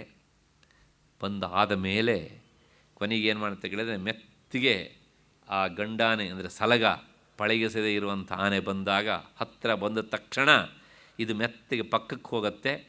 ಇದು ಆ ಚರ್ಮ ಸುಖದ ಅಮಲಿನಲ್ಲಿ ಏನು ಮಾಡುತ್ತೆ, ಕಾಲಿಡುತ್ತೆ, ಕೆಡ್ಡಕ್ಕೆ ಬಿದ್ದು ಹೋಗುತ್ತೆ. ಪ್ರಶ್ನೆ ಇಷ್ಟೇ, ಕಾಡಿನಲ್ಲಿ ಸ್ವಚ್ಛಂದವಾಗಿ ಓಡಾಡ್ತಾ ಇರುವಂಥ ಆನೆ ಈ ಕೆಡ್ಡಕ್ಕೆ ಬಂದು ಬೀಳೋದಕ್ಕೆ ಕಾರಣ ಸ್ಪರ್ಶ ಸುಖಕ್ಕೆ ಮರುಳಾದದ್ದು, ತ್ವಗೀಂದ್ರಿಯವನ್ನು ತೃಪ್ತಿಪಡಿಸಲಿಕ್ಕೆ ಮುಂದಾದದ್ದು. ಒಂದು ತ್ವಗೀಂದ್ರಿಯವನ್ನು ತೃಪ್ತಿಪಡಿಸಲಿಕ್ಕೆ ಮುಂದಾಗಿ ಕೊನೆಗೆ ಜೀವನದುದ್ದಕ್ಕೂ ಪರಾಧೀನವಾಗಿ ಬದುಕತ್ತೆ. ಅಷ್ಟೇ ಅಲ್ಲ, ಅಲ್ಲಿ ಇನ್ನೂ ಒಂದು ಕ್ರಮ ಉಂಟು. ಕೆಲವು ಹೆಣ್ಣಾನೆಗಳು ಆ ಕೆಡ್ಡದ ಹತ್ತಿರ ಬಂದಾಗ ಈ ಗಂಡಾನೆಯಲ್ಲಿ ಹೋಗದೇ ಇದ್ದಾಗ ತನ್ನ ಕಾಲಿಂದ ಒದ್ದು ಬೀಳಿಸತ್ತೆ ಅಂತೆ. ಅದನ್ನು ಅಷ್ಟರ ಮಟ್ಟಿಗೆ ಅದನ್ನು ಟ್ರೈನಪ್ ಮಾಡಿರ್ತಾರೆ ಅವರು ಅಂತ. ಅಲ್ಲಿಯವರೆಗೆ ತನ್ನ ಮೈಯನ್ನು ಅದಕ್ಕೆ ಸೋಂಕಿಸ್ತಾ ಇರುತ್ತೆ, ಅಲ್ಲಿ ಬಂದಮೇಲೆ ಕಾಲಿಂದ ಒದ್ದು ಬೀಳಿಸುತ್ತೆ. ಹೀಗೆ ಅಷ್ಟರ ಮಟ್ಟಿಗೆ ತ್ವಗೀಂದ್ರಿಯಕ್ಕೆ ಮರಳಾಗ್ತೀಯಾ? ಒಂದು ಇಂದ್ರಿಯಕ್ಕೆ. ಅದಾದಮೇಲೆ ಮುಂದಿನದು ಪತಂಗ. ಶಬ್ದ ಸ್ಪರ್ಶ ಅಂದರೆ ಈ ಶಬ್ದ ಎನ್ನುವಂಥದ್ದು ಕಿವಿ, ಸ್ಪರ್ಶ ಎನ್ನುವಂಥ ತ್ವಗೀಂದ್ರಿಯ. ಈಗ ಮುಂದಿನದು ಪತಂಗ, ನೇತ್ರೇಂದ್ರಿಯ. ರೂಪಕ್ಕೆ ಮರುಳಾದರೆ ಏನಾಗುತ್ತೆ ಅಂದರೆ, ಈ ದೀಪದ ಹುಳುವಿಗೆ ಸಂಸ್ಕೃತದಲ್ಲಿ ಪತಂಗ ಅಂತ ಹೆಸರು.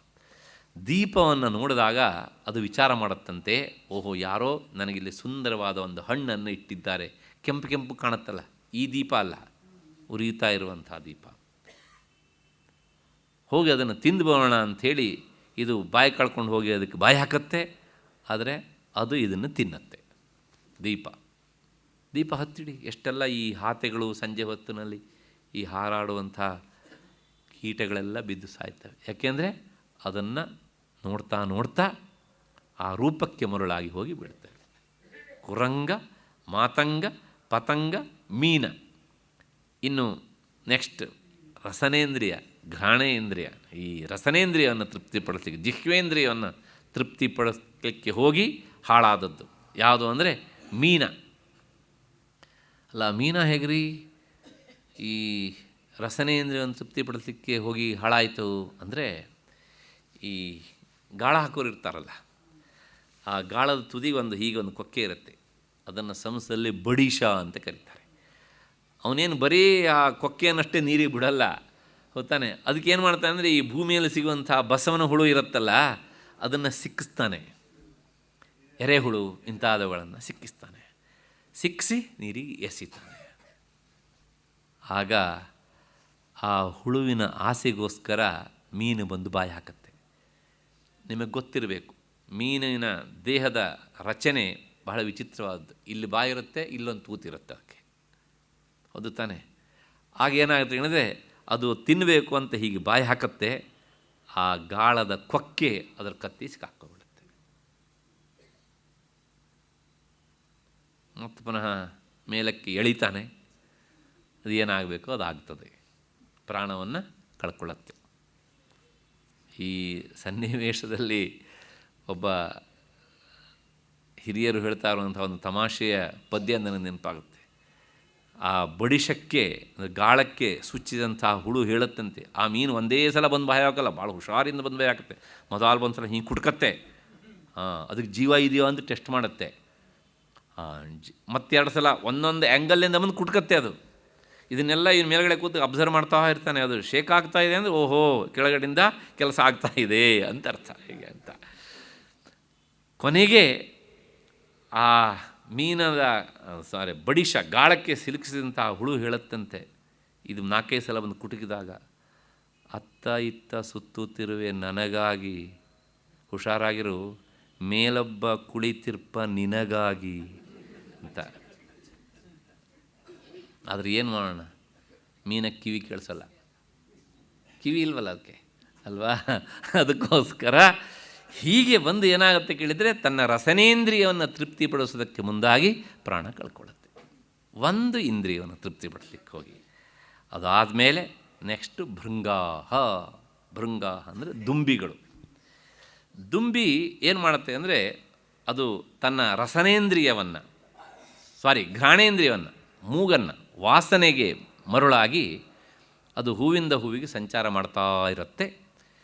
ಹಾಗೆ ಎಲ್ಲ ಹೂವಿನ ಕಡೆಗೂ ಹೋಗಿ ಮಕರಂದವನ್ನು ಹೀರುತ್ತೆ. ಅದು ಅದಕ್ಕೆ ಭಗವಂತ ಕೊಟ್ಟಂಥ ಒಂದು ಶಕ್ತಿ. ಒಂದು ಹೂವನ್ನು ಹಾಳು ಮಾಡೋಲ್ಲ ಅದು. ನಾವು ಹೂವಿನಿಂದ ಮಕರಂದ ಬೇರ್ಪಡಿಸೋದಕ್ಕೆ ಆಗೋದೇ ಇಲ್ಲ ನಮ್ಮ ಹತ್ರ. ಆದರೆ ಅದಕ್ಕೆ ಒಂದು ಶಕ್ತಿ ಕೊಟ್ಟಿದ್ದಾನೆ. ಎಷ್ಟೊಂದು ಹೂವಿಂದ ಹೂವಿಗೆ ಸಂಚಾರ ಮಾಡುತ್ತೆ, ಆದರೆ ಒಂದು ಹೂವನ್ನು ಹಾಳು ಮಾಡದೆ ಆ ಮಕರಂದವನ್ನು ಸಂಗ್ರಹಿಸುತ್ತೆ, ವಾಸನೆಯನ್ನು ಅನುಭವಿಸುತ್ತೆ. ಮಕರಂದದ ಆಸೆಗೋಸ್ಕರ ವಾಸನೆ ಬೆನ್ನತ್ತಿ ಹೋಗ್ತಾ ಇರುತ್ತೆ. ಹೀಗೆ ಕೊನೆಗೆ ಏನು ಮಾಡುತ್ತೆ ಕೇಳಿದರೆ, ಸಂಪಿಗೆ ಹೂವಿನ ಹತ್ತಿರ ಹೋಗಿ ಅದು ಮಕರಂದ ಹೀರಬೇಕು ಅಂತ ಹೋಗುತ್ತೆ. ಆದರೆ ಆ ಸಂಪಿಗೆಯ ಹೂವಿನ ಕಂಪು ಇದರ ಮೂಗಿಗೆ ಬಡಿದಾಗ ಅದು ಅದಕ್ಕೆ ವಿಷಾಂತ ಗೊತ್ತಿರೋದಿಲ್ಲ, ಅದನ್ನು ಅನುಭವಿಸಿ ಸತ್ತೋಗ್ಬಿಡುತ್ತೆ.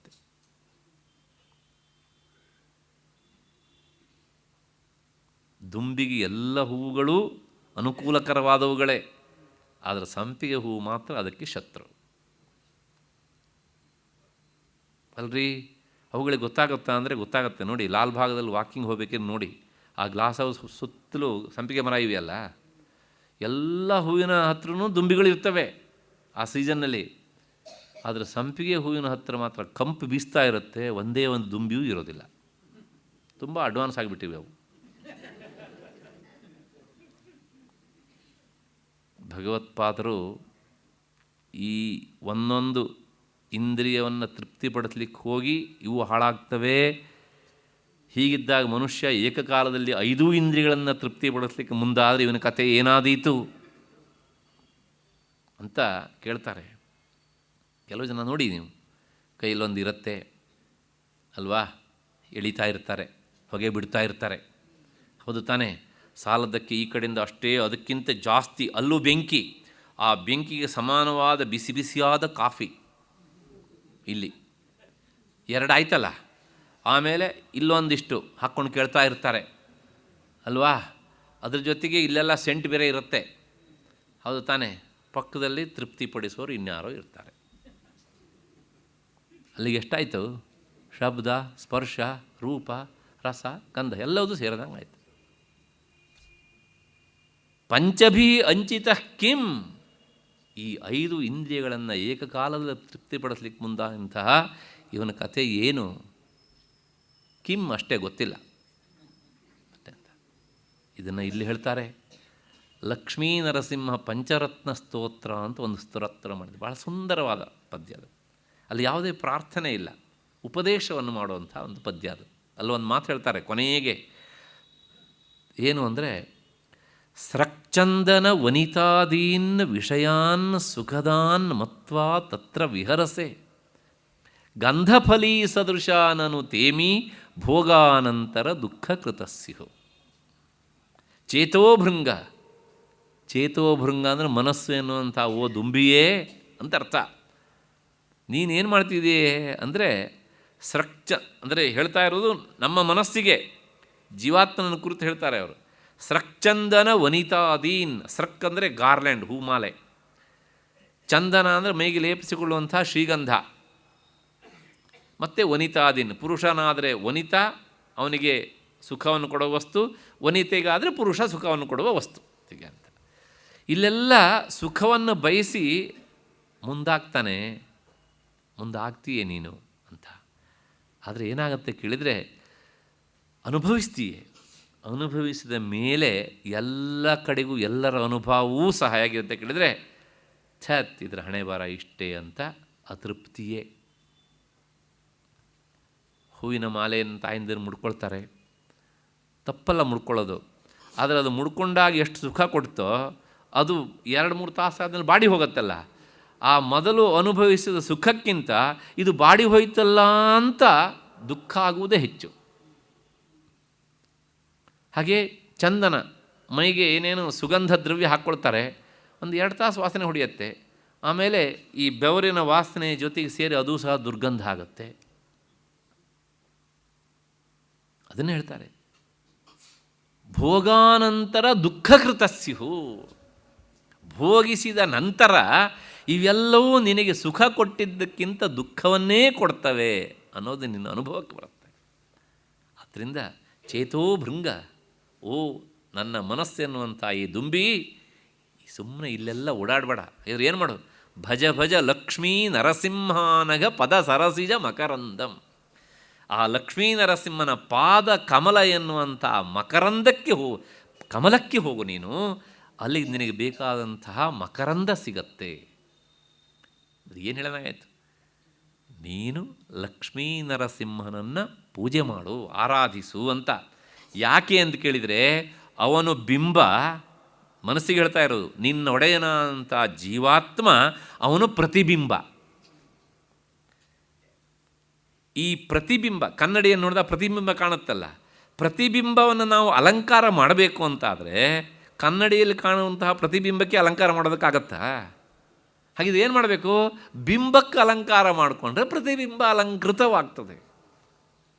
ಆದ್ದರಿಂದ ನೀನು ಓ ಮನಸ್ಸೆ ನಿನ್ನ ಒಡೆಯನ ಅಂತ ಜೀವಾತ್ಮನಿಗೆ ನಿಜವಾಗಿಯೂ ಹಿತವನ್ನು ಬಯಸ್ತೀಯ ಅಂತಾದರೆ, ಆ ನಿನ್ನ ಒಡೆಯ ಪ್ರತಿಬಿಂಬ, ಅವನ ಬಿಂಬಸ್ಥಾನೀಯನ ಅಂತ ನರಸಿಂಹನ ಪೂಜೆಯನ್ನು ಮಾಡು.